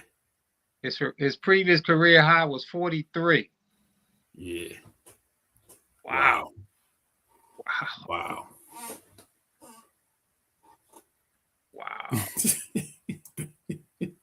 He said it'll take Bam 10 games to total 80 points after the day.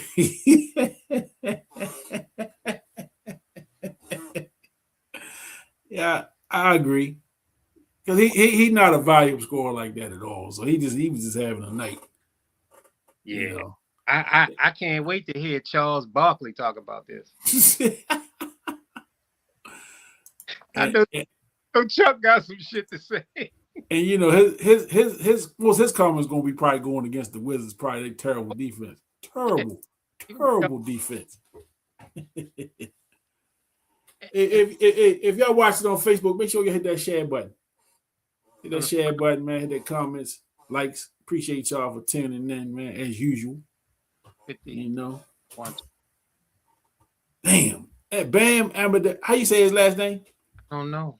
I can't even say his name. Adebayo. Yeah, him. Asia Wilson. Look, Asia Wilson boyfriend.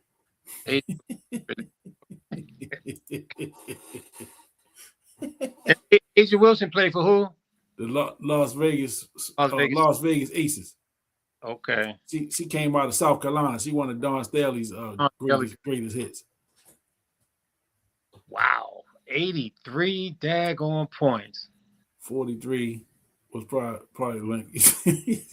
Wow. His other career high probably game against the Wizards too. Gina Clay in the building, y'all. Gina Clay, one of DJS's finest. And she said she was watching the game too. Yeah. You know, she was watching.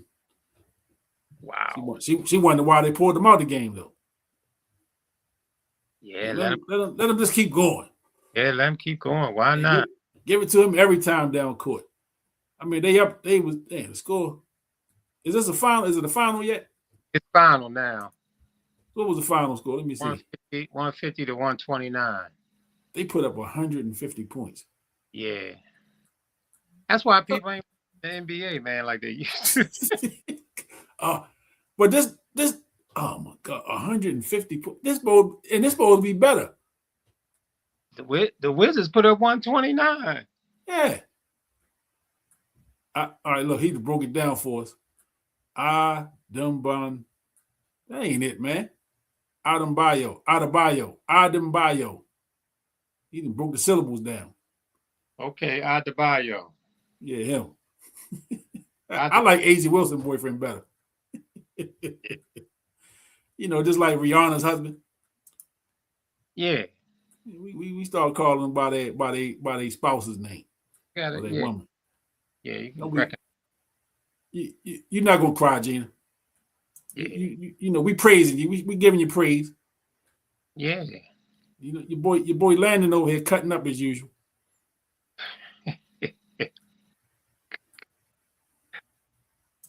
So obviously that's the highest scoring game in Heat history. They might be showing. I think she might have been there. It looked like they were showing a picture of It might have been Asia in the audience. Yeah. Landon said she was there. She was there. Okay, yeah. He said she was there. He said they probably played 10 quarters.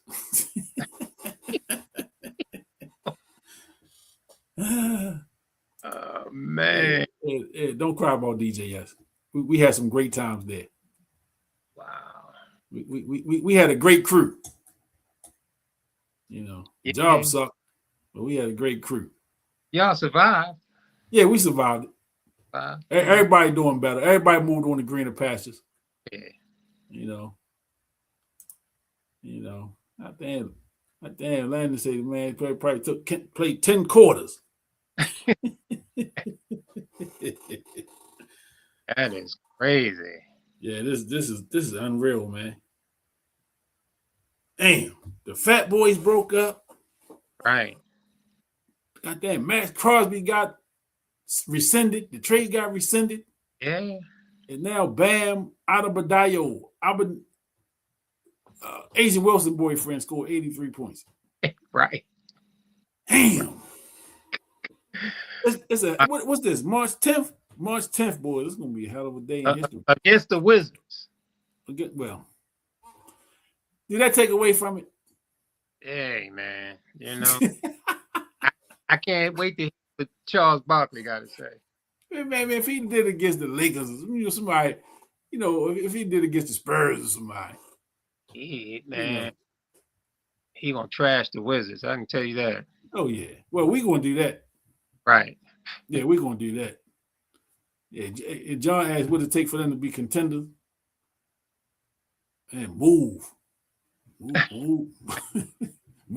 Well, I mean, if they hold on to AD and Trae Young, and again, I don't know the other pieces that's on that Wizards team, but that's something to work with moving into next year. Obviously, they're not a playoff team right now. They should be getting a high draft choice. And no, I cannot.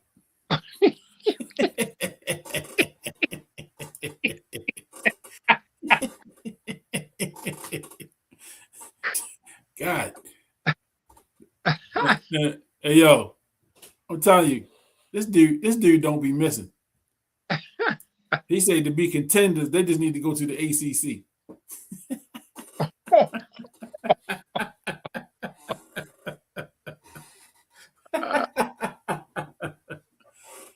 Damn, the Washington Wizards in the Atlantic Coast Conference, they probably will win it every year. Lonzo Mourning was at the game. Yeah. So, all right. Pat Riley with Dwayne Wade there. Yeah, I'm just looking at it, Lord. They showing some video footage. Some of the people in the crowd, old Asia, they clapping with her shades on. Mm-hmm. Girl, he looked like he taking it all in, man. You know, he ain't tripping. It looks like, you know. Yeah, that's what he do. Yeah. You know, he just said, Asia, I'm gonna see you in a minute. Right. Asia season might be over. We gonna celebrate. Mess with him tonight. He right. Can mess around and do some damage. He ain't done scoring. That's what I'm talking about. He ain't done.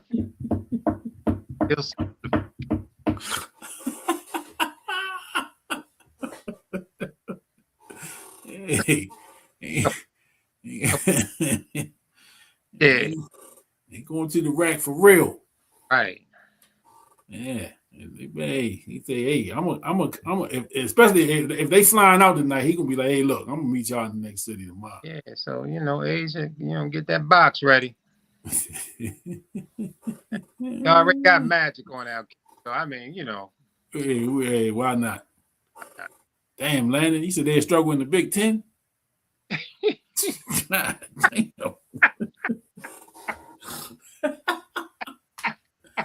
damn. Damn. They struggling in the Big Ten.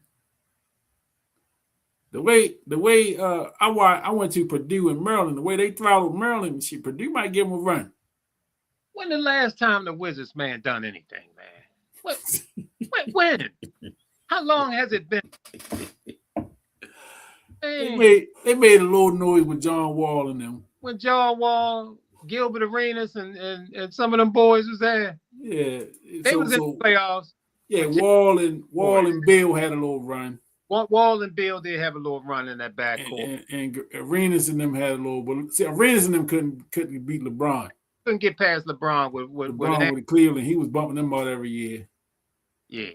This was Cleveland LeBron. This wasn't Miami LeBron. This was Cleveland LeBron. So this was before the decision. Right.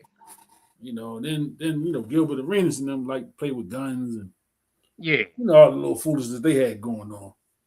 I mean, I the Wizards, man, need a culture change.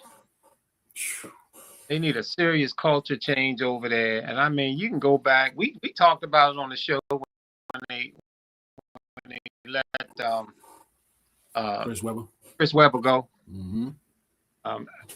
He had Rod Strickland on that team, Chris Webber, the other boy that played Fab Five, Juwan Howard was on that team. Rasheed Wallace.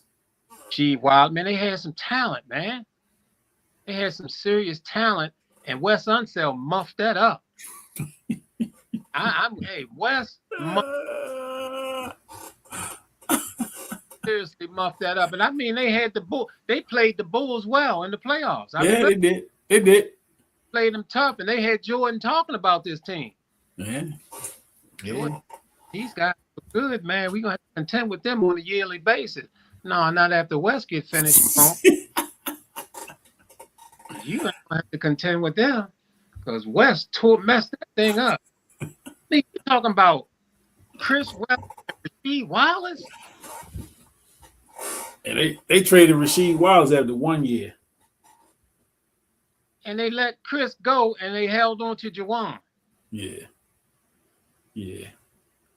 that was some great decision making there. That's what And man, I wanted to pull for West, man, because as a kid, man, my father took me down there to the Civic Center. I used to watch him play. Yeah. Seen him play. Him and the Pearl and all them boys, man, Gus Johnson and them. But he messed them up, man. He messed them up. And the thing about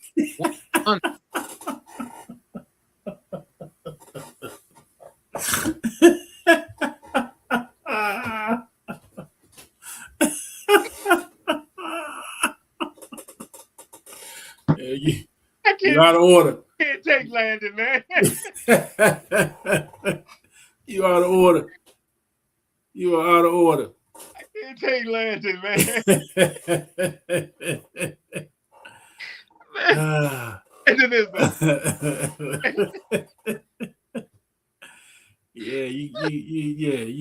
Because I got some things to say about West too.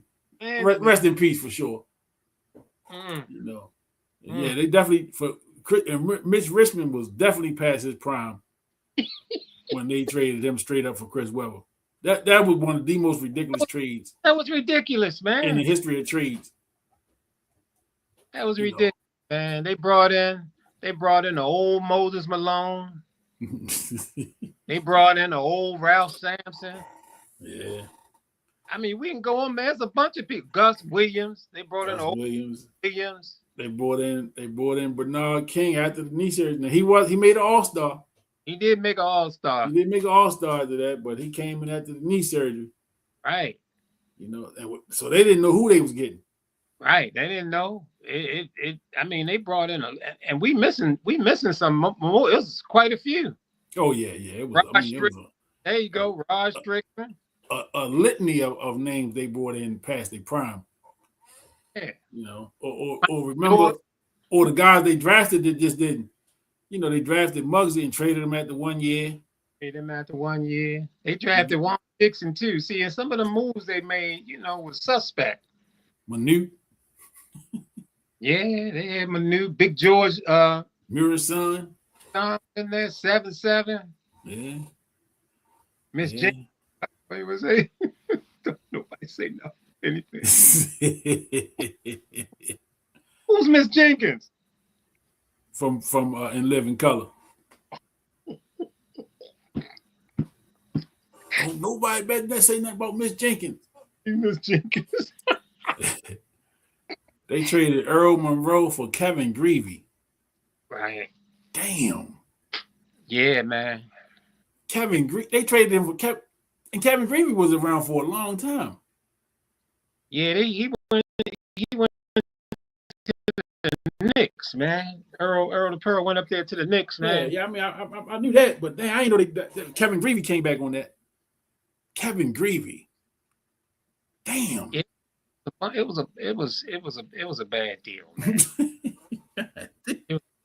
Can't remember the players that came back, but it was a bad deal. He went up there to form they call it a Cadillac backcourt back in the day. Yeah. Clyde Frazier. Yeah. They won a chip too, didn't they? The chip. Yeah. That's the last one they got up in New York as far as basketball concerned. Yeah. 1973. Could have drafted Karl Malone. They could have drafted Mark Jackson. Who did they draft instead of on that draft for Karl Malone? Who did the Wizards draft? Was that? I forget the dude's name, but he didn't make it. Yeah. I forget his name. That was what, 84? Yeah. I forget his name. It's been I mean, even man, if I take it back to when they won the championship against Seattle, they beat the Seattle Supersonics in 78, and I think Seattle came back in 79 and beat them. Those two played back-to-back years for the championship. Mm-hmm. But even when they won it, they gave the MVP to Wes Unseld. He did not deserve the MVP. He was not. Matter of fact, he shouldn't even been second in the voting for the team. They had Alvin Hayes and they had Bobby Dandridge. I thought Bobby Dandridge should have been the MVP, and they gave it to Wes Unseld, which was ridiculous. So it always made me wonder, what was Wes doing? What was Wes doing? Hey man, I done got the warning from Landon, but we going there.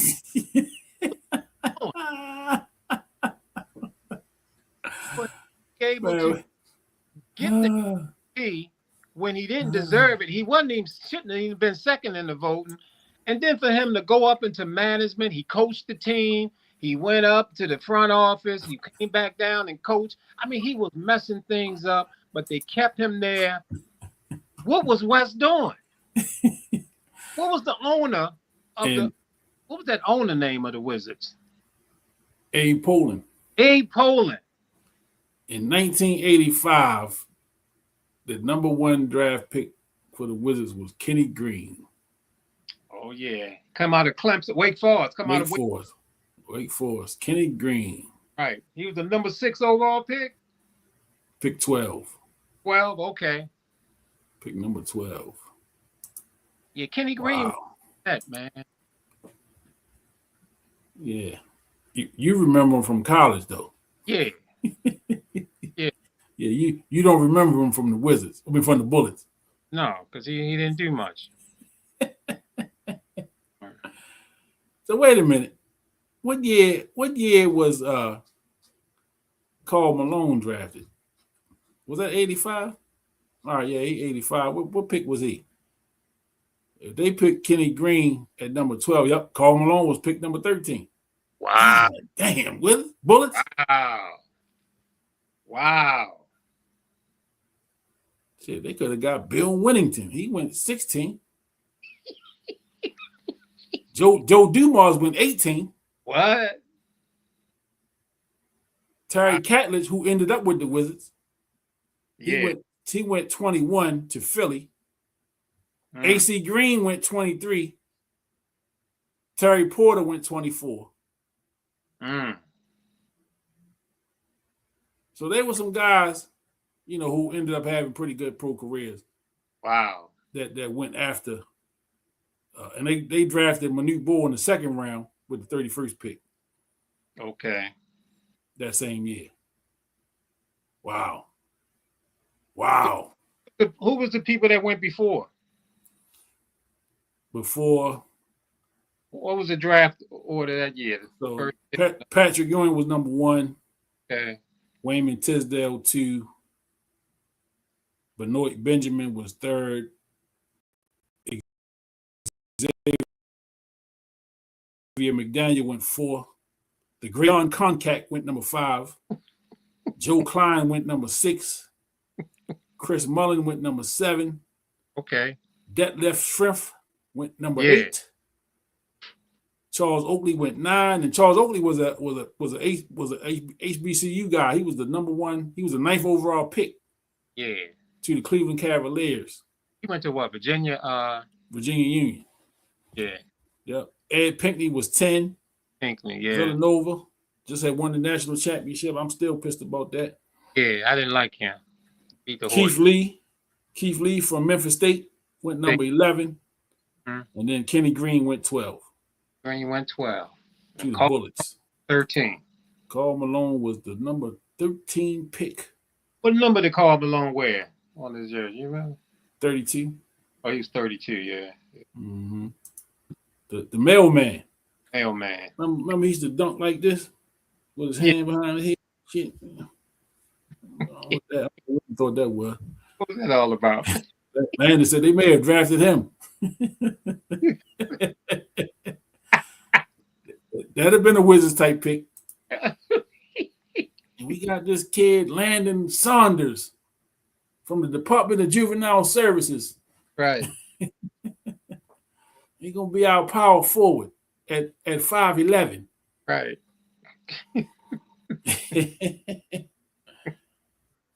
Yeah, Kenny Green over Malone. Wow. Let me see. West is a Bullet legend. Dean, you're going to hell with gasoline gypsies.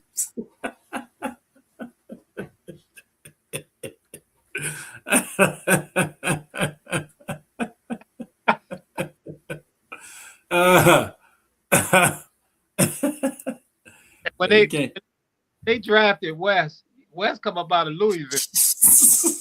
He said they knew Malone was a pedophile. West wasn't having.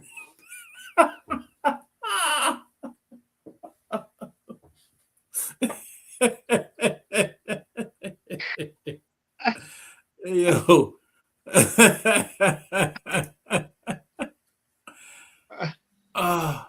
They traded Harvey Grant for Kevin Duckworth. I mean, we can go on and on with some of the moves they made. Duckworth came. Oh man, bunch of them, man, that came. Hmm. I think what's his name? Roundfield. Dan Roundfield. Yeah, he came. Wow. He came on the team late in his career. Remember Jeff Malone? Yeah. He was the show for a minute. Jeff Malone and remember Darryl Walker was here with the big knee pads. Yeah, Darryl Walker had pads all them down his knees. Yeah. I remember him. Who else they had? Those. Didn't Terry Porter play with the Wizards at the end of his career? He could have. I ain't sure, man. And he was clearly washed up by the time he got here. Most of them are, yeah. Yeah, Michael Adams. He's a Wizard. One push shooting ass. Yeah, push that ball up there. Yeah, they did some stuff, man. They put Stackhouse there. Yeah, Stackhouse. And they traded Rip Hamilton to get Stackhouse. That was Michael Jordan did that. Terrible deal. That was on Mike. Yeah, that's on Mike. Yeah. He on the list too. Mike on the list. Mm-hmm. Yeah, I remember Terry Porter being here. Okay. Kwame Brown. that was Michael Jordan. Mike Jordan pick. Yeah, that's the stuff that ended him and Barkley's relationship. Now, from my understanding, Mike Jordan wanted to trade that number 1 pick to the Clippers or the Bulls at the time to get what's my man from Duke? The light. No, the power forward. Elton Brand. Oh, Elton Brand, yeah. And Abe Pollin, he nixed the deal. Okay. Abe Pollin nixed the deal. That would have been a hell of a move. Yeah. If they'd have got Elton Brand, them years when they had Mike Jordan and Rip Hamilton and them boys, it'd have been different. It'd have been different. Yep. Ben Wallace, another one. And Ben Wallace was a free agent. He was a free agent. They brought him in here.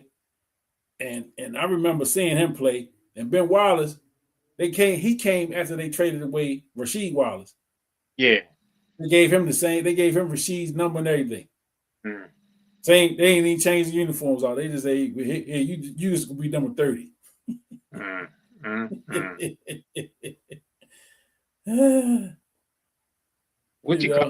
He brought in Jordan brought in, the guy he hit the last shot on from Utah. Yeah, what's his name? What's his name? Byron Russell. Byron Russell, yeah. Brian Russell. Is it Brian Russell or Byron? Byron. It don't matter. Yeah. It don't matter. Right. Yeah, Kwame played about 15 years. I mean, he hung around, man. All that calling Kwame a bust, I don't buy into that. Yeah. You know what I'm saying? He just wasn't. He wasn't what you thought a number one pick was going to be, but he was able to hang around and keep a job. Yeah. For 15 years. Now Kenny Green, on the other hand, yeah, he was a bust. Yeah, Kenny Green he was a bust. Yeah, even Manute Bol hung around. Yeah, and he was blocking shots like crazy. Yeah, Manute.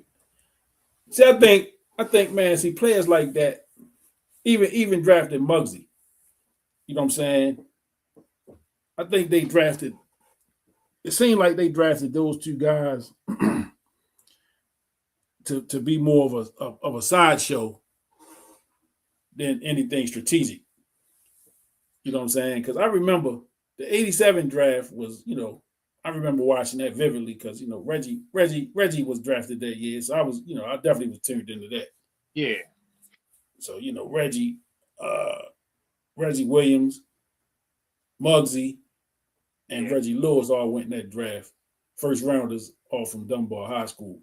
Right. But I remember watching it and seeing Mark Jackson sitting in that green room and just seeing him slip further and further and further down. So I remember when the Bullets came up, we knew they needed a point guard. Yeah. And you'd have had Mark Jackson and Jeff Malone in that backcourt. And I think probably Moses Malone was around at the time. But Mark Jackson went on to win the Rookie of the Year. Yeah. Up there with the Knicks. So again, man, you just sit here and I'm never gonna call myself a Wizard or Bullets fan, but they were the closest team, and we used to see their games were on TV every day. Back, we had the home team sports. So you could watch all the Bullets games back then. So you watch them every day.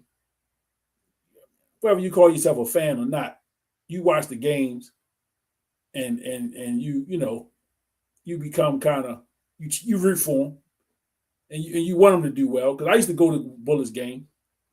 You know what I'm saying? They had the games up here at the Civic Center. I would go to some of those, and I'd go down to the Cap Center a few times and watch games. So I would go to the games. And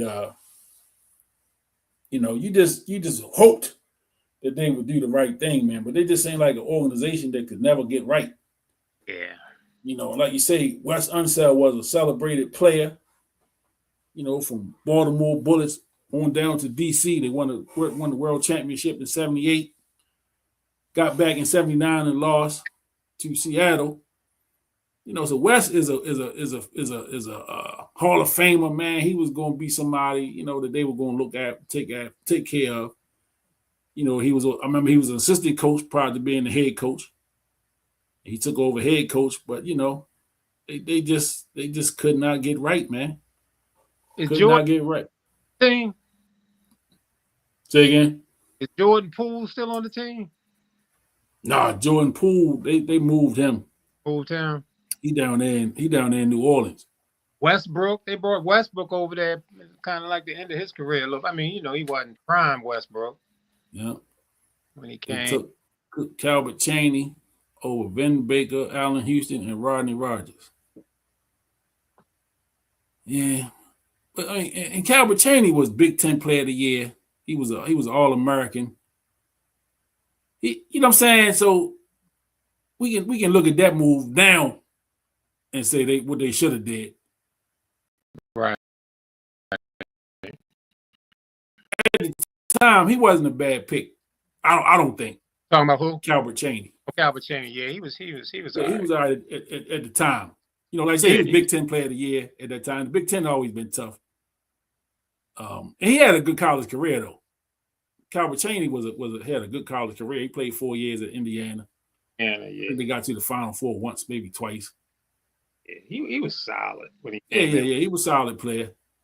You know, but yeah, you know, but they took him over Vin Baker. When Vin Baker went to he went to a smaller school. Yeah. And Allen Houston was at Tennessee, and Rodney Rogers down at Wake. Rodney Rogers was tough. Yeah, Rogers. He passed away or something? Yeah, he passed away about a couple months ago. Yeah, recently. Yeah. I didn't even realize he had gone through what he went through and was in a wheelchair and all that kind of stuff, something like that. Yeah, he was in a motorcycle accident or a dirt bike or something. Yeah. See, Landon said he was a fan and got a T-shirt. Mm-hmm. Yeah. Then you'll never go platinum talking bad about Wes.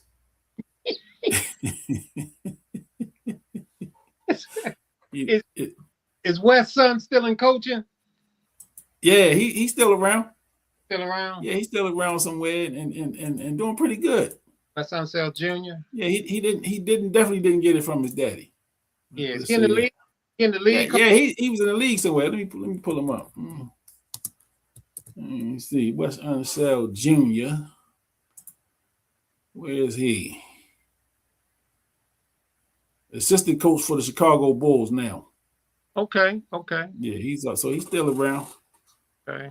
Yeah, he's still around. Maybe they should bring him back to Washington. What do you think? No? Leave it alone. Yeah. Let the Unseld legacy rest. They needed a power forward and a point guard that year. Yeah. But I mean, this is the Wizards. This is the Bullets Wizards organization. Yeah. But they never do or did anything that was like a wild move. I mean, even the year they got the number 1 pick, it just like things just kind of fall in their lap, man. They get the number 1 pick, and the best players that year are the high school guys. You know, remember it was Kwame Brown, Tyson Chandler, right? Eddie Curry was the first 3 picks that year. Yeah. You know what I'm saying? So you like, I mean, out of those 3, who was going to come right in and be a factor right away? Yeah, that was a big question. Yeah, that was a tough question, boys. Obviously, Tyson Chandler went on to have a pretty stellar career. Mm-hmm. Protected that paint real well. I know he got at least 1 chip. He was down there with Dallas.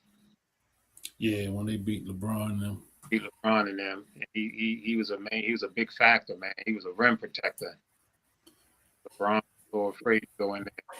Wemby put up 39.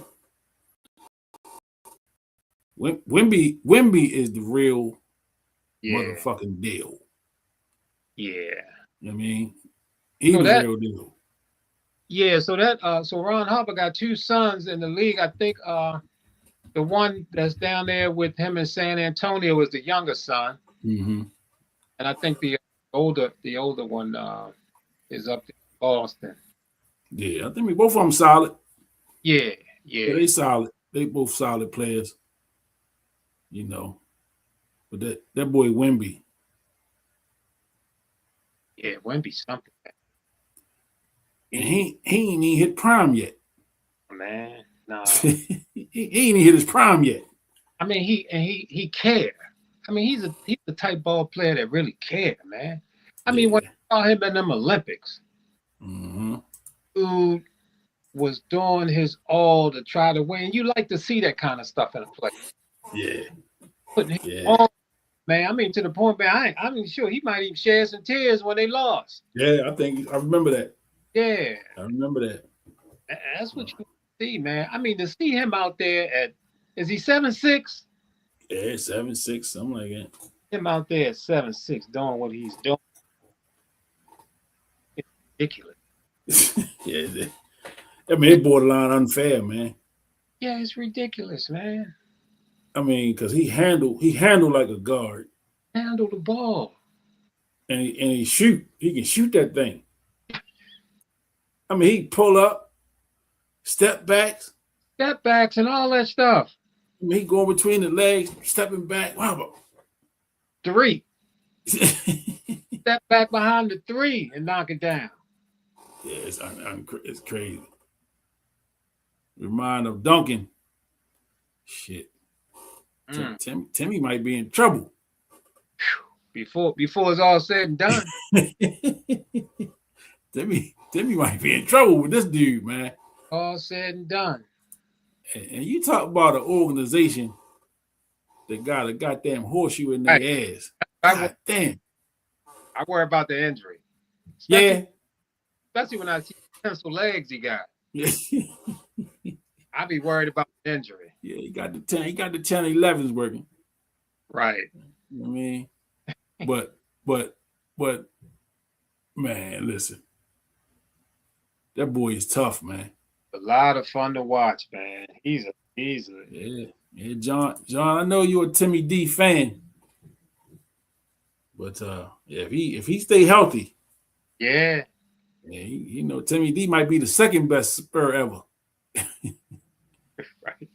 But like I was going to say, you know, you talk about a team got the horseshoe in their ass.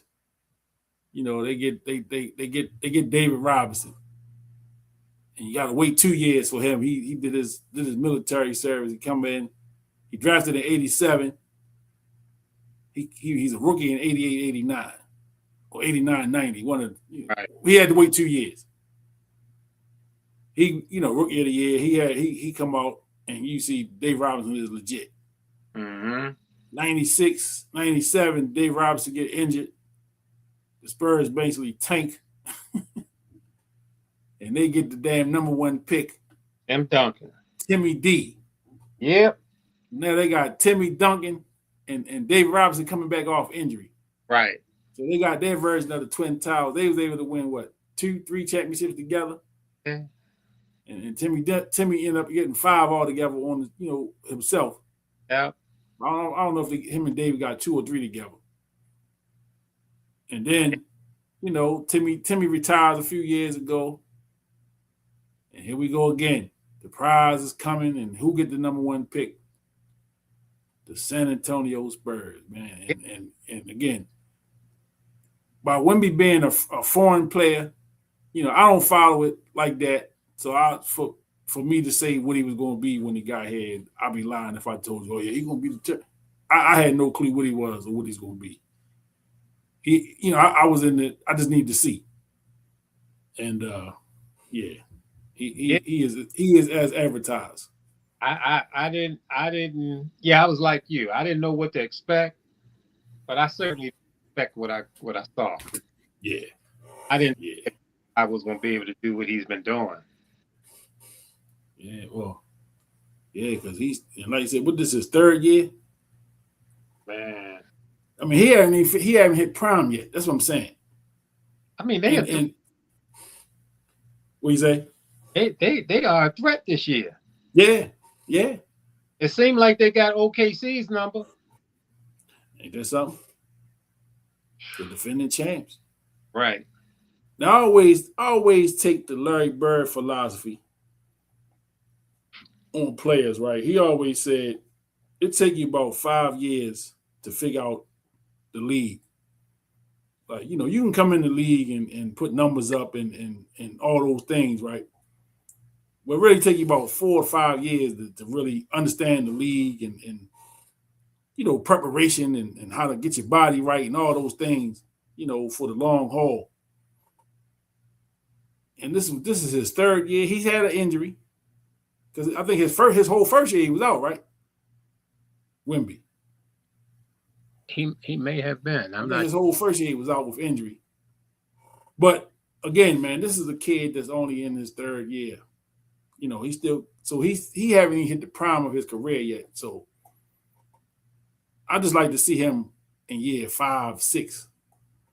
You know, again, barring injury, as long as he's able to stay healthy, man, he gonna be scary to watch, man. Because again, his talent is here.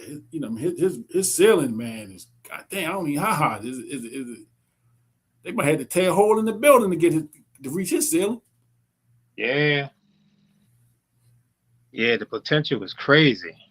Yeah, unreal, man. Yeah, it's unreal. Unreal. But you know, we keep starting early. Right. I know. And we still, you know. I know. Rolling into 11 o'clock. We'll get it down to it. You know, see, Spurs having trouble with Houston. Okay. You know, but yeah, man.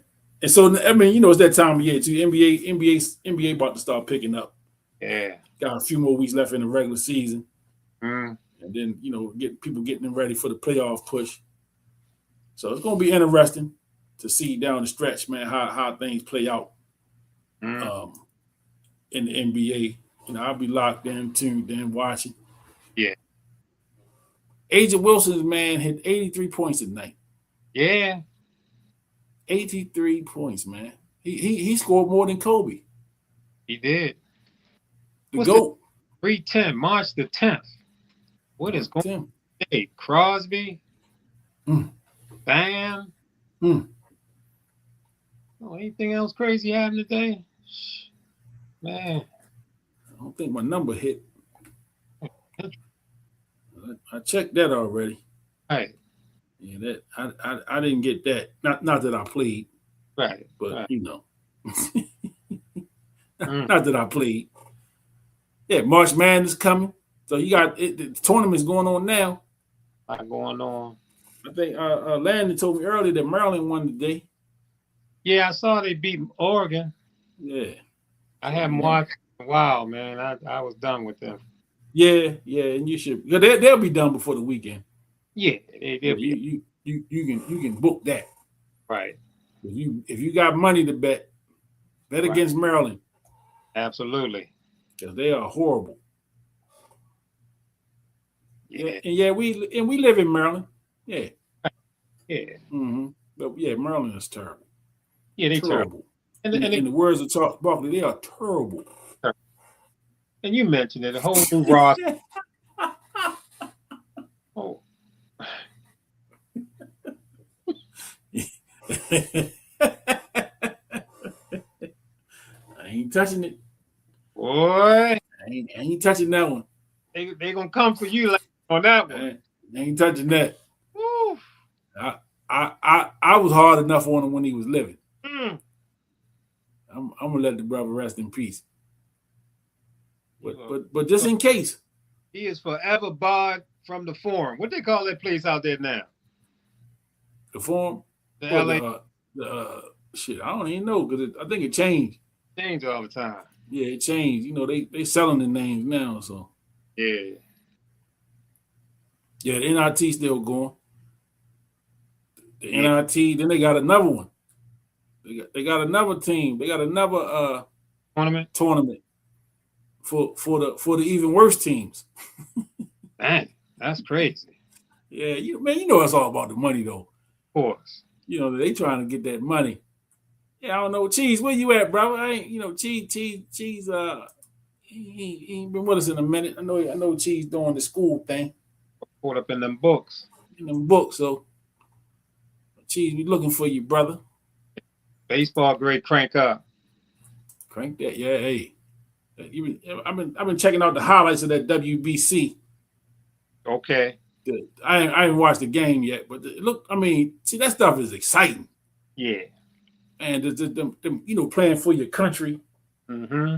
and to watch how them other countries, man, they go to them games, man. They be into them games, man. That Dominican Republic, man, they serious about that baseball. Man, it ain't like these wine and cheese crowds we get down here at Camden Yards, man. Ain't nobody worried about getting boogs, barbecue, and Right. You know, goddamn, whatever other delicacies you can get at the stadium, man. Give me a hot dogs and peanuts and popcorn and a Coca-Cola or a beer. And let's play ball. Let's play 9, baby. Let's play 2. What Willie Mays said, let's play 2. So you mentioned Kobe. Yeah. Yeah, that's why I ain't touching it. Right. I ain't touching it. That was Landon Saunders from DJS. Right. Oh, Kobe. Oh, man. Yo, this is crazy. This has been a crazy night. Yeah. It's been a crazy night, man. You know, that's why you gotta stay on your toes, I guess. Yeah, you never know. You just never know. Never know what's gonna happen. Spice. Soccer match was sold out over the weekend. Yeah, I heard that soccer was in town. What's the player name everybody was talking about? The number 1 player in the world? Oh, that guy.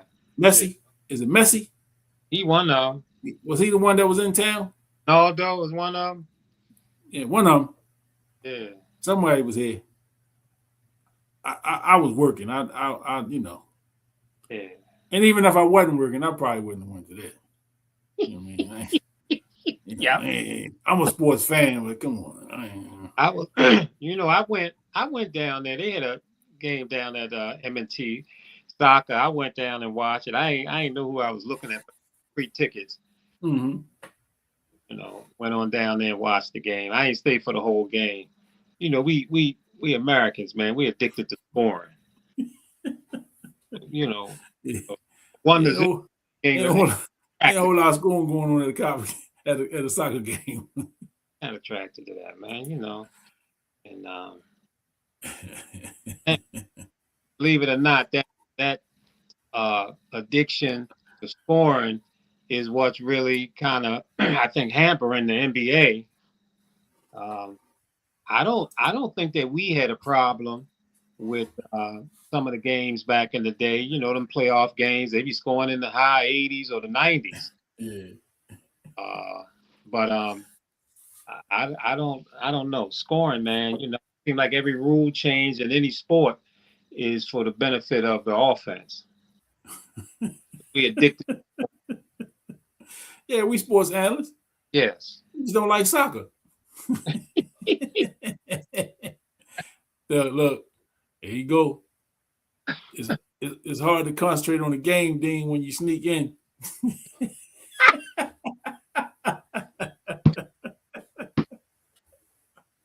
You're watching out for security.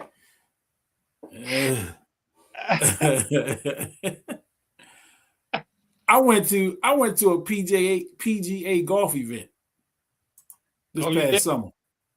Yeah, I went to the Mercedes Open out there. It was out there in Orange Mills in the summer. I went to the final round at that. Okay. Yeah, I went to the final round. My cousin's husband, who's a Steelers fan, that I don't call him family. Right. He offered me a ticket. You know, last minute. I said, hell yeah, I'm with it. I ain't never been to a golf event. Was some big names out there? Yeah, but I don't remember them. Right. You know, Tiger wasn't there. I know that. Yeah. But it was hot that day. It was very hot that day. I would imagine if he wasn't there, Tiger was probably somewhere laying some wood.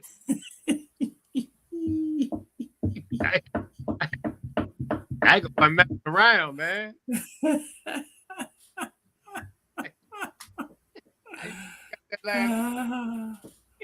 Yeah, I did a video on my PGA experience. Right. And you can find it at the Sports Mix podcast on YouTube. You know, and all you guys with black girlfriends, y'all was safe. Tiger wasn't gonna touch them. You ain't had to. They could have stayed overnight with Tiger, and she was safe. She was good. Tiger was not touching her. He ain't want none of that, huh? No, he ain't want that. He was not interested. Oh shit. Oh, the blast. Yeah. Yeah, I never been to a blast game. The cheerleaders, yeah. I went to a Blast game. I Yeah. went to a Clipper game. Y'all remember the With Clippers? hockey. The hockey.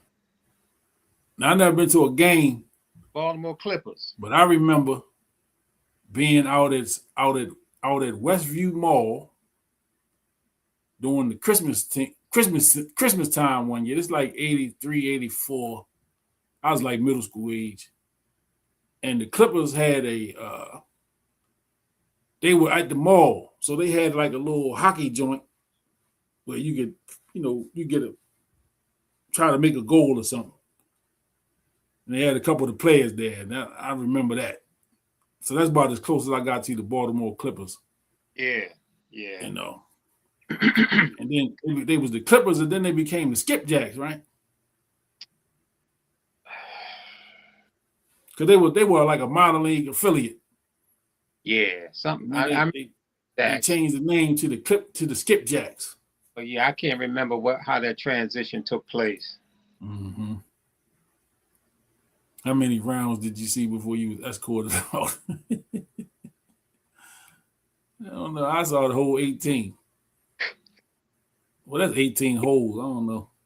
I don't know how to be coming up with this stuff, man. It snuck in when you don't pay then.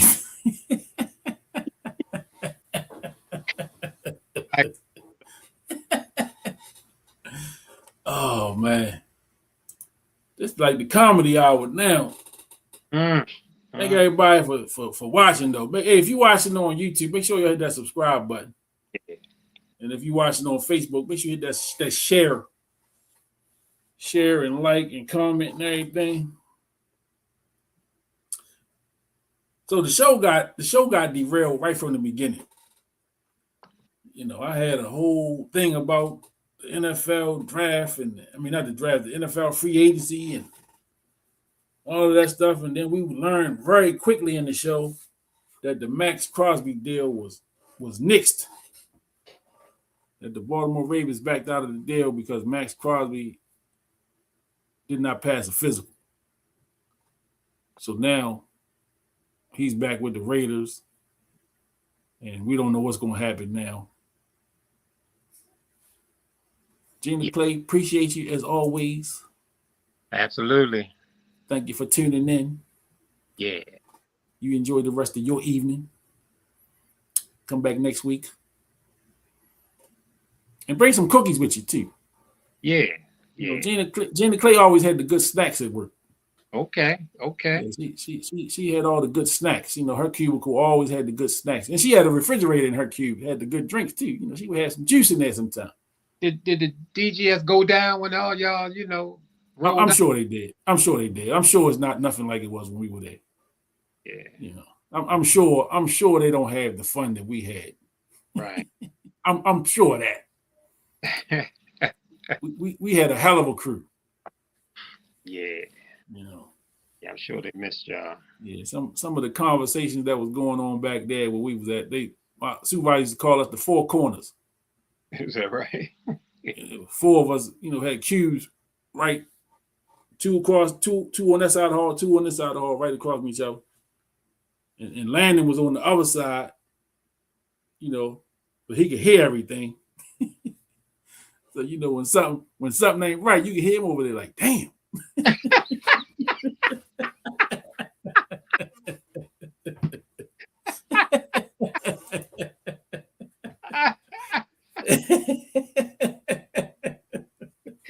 She shared everything. Yeah, she always had the good snacks. We was a team. Yeah. We was a team. Definitely, man. We had some great time, and that's why we're still friends today. Good stuff, man. Because there's some coworkers I was, right. I wouldn't even put their comments on the screen. Yeah. I remember some of the conversations.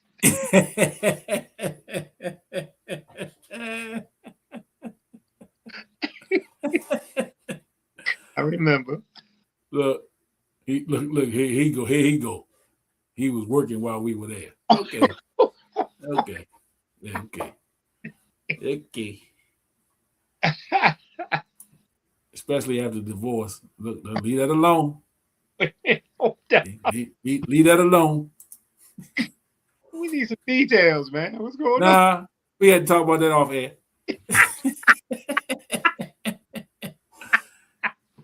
Landon, Gina Landon said hello.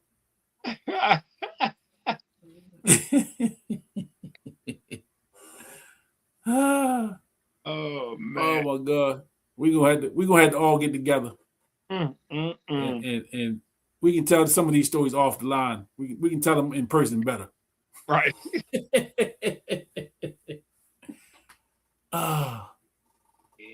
Look, I feel like Landon Gina said hello.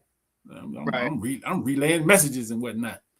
Right. You know, but yeah, I appreciate this. This was good, man. We've been on here for 3 hours. Right. You know, it's always anticipation. Look, we gonna have to start at 7:00. Right.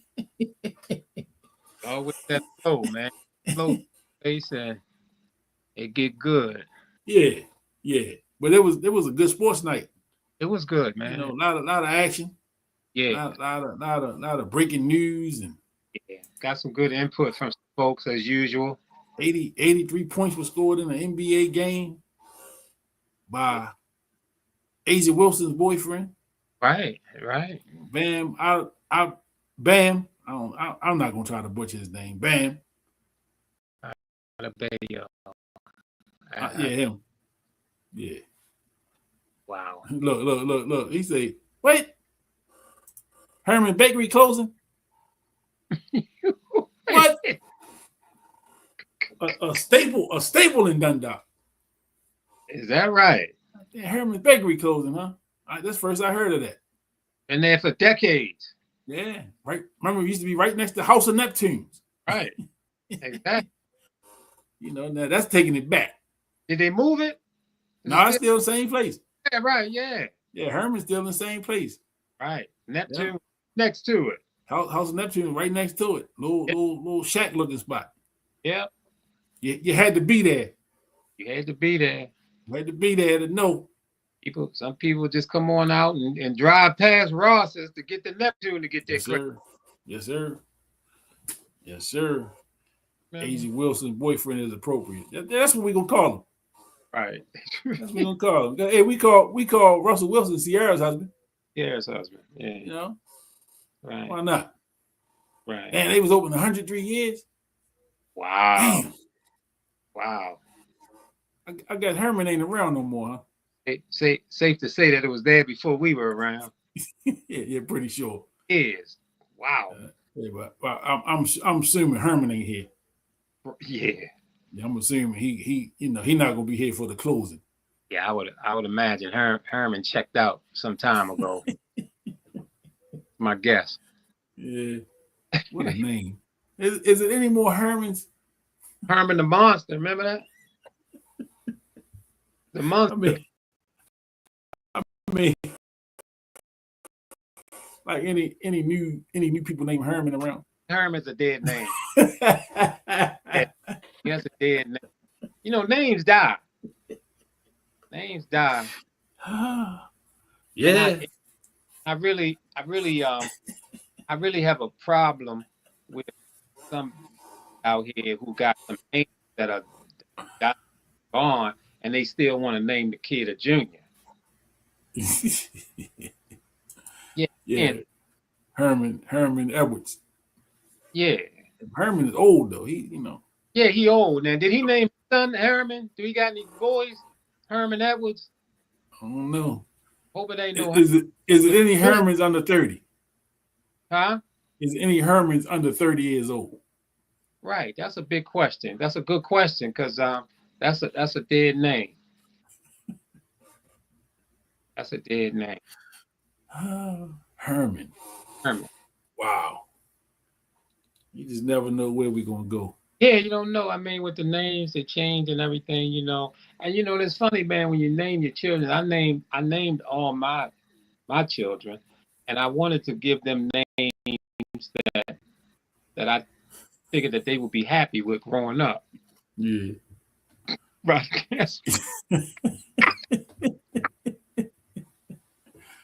then you gonna get canceled. Something wrong with Landon, man. Something wrong with that guy. Oh man, Where he come up with this stuff? Herman. Just because everybody named Jalen now. Yeah, it's a new day, man. It's a new. And we got Jalen Rose and his mom to thank for that. Jalen Rose. Yeah. So there was a study that prior to 1991, 92, when the Fab Five became, I think it may have been one or two Jalen's in America. Okay. Got popular. And Jalen Rose's popularity spawned a new day. Yeah. I think it's like 13 or 14 or maybe more than that. Jalen's in the NBA. Yeah, that was a popular name. And you start to see, name people popular, you start to see some Denzels around, Yeah. I'm sure it's gonna be a bunch of Lamars running around Baltimore. A lot of Lamars and stuff like that. You start to see that when you get somebody out there really popular. I wonder how many Beyoncé's in the world.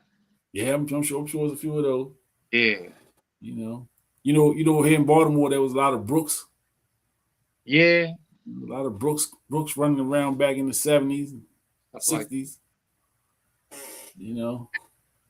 Yeah. But yeah, we. A lot of names though. Yeah. But once again, we could do this all night. Mm-hmm. And then like something else gonna happen. Thank Jalen's daddy. If he had stayed, his name would have been Jimmy.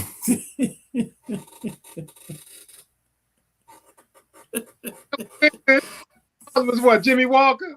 Yeah. And we ain't talking about JJ. We ain't talking about Dynamite. Ball player Jimmy Walker. Oh man. Oh. Yeah. Yeah, my head's starting to hurt now. It's time.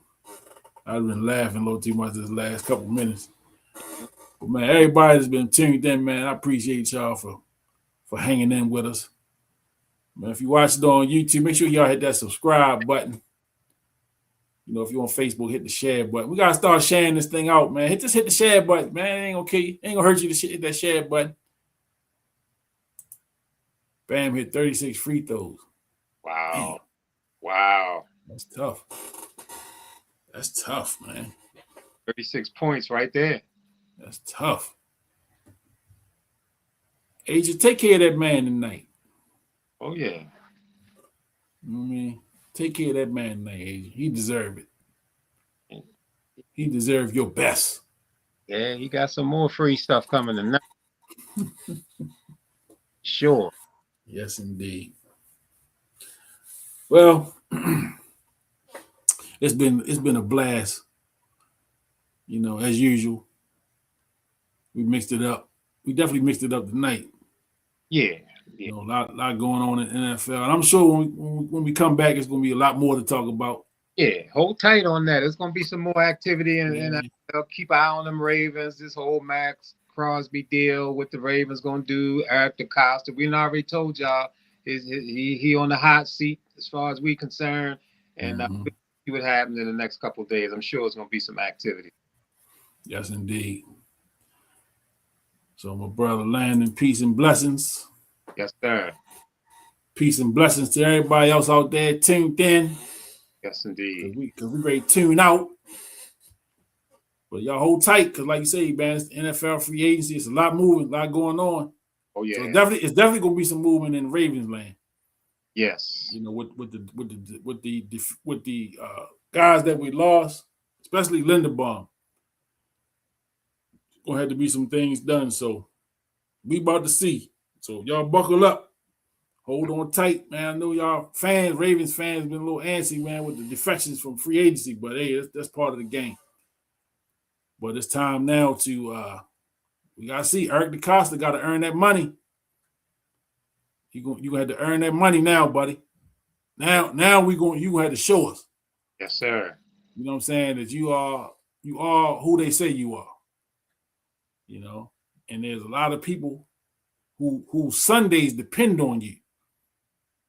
You know, because when the Ravens ain't doing good, boys, people Sundays, boy, you know, the bars ain't filled up no more, and people ain't going out to eat. Ain't nobody talking football, ain't nobody wearing purple. You know, the laundromat's filled up. You know, places like that, the supermarket packed. I need y'all to be watching these football games. And we need the Ravens to be interesting. So make it happen, Eric. Make it happen, Eric. That's right. That's right. But y'all have a great week, man. Great rest of y'all week. Sports Makes Out. We'll be back next week, man. We'll do it again. Peace. Peace.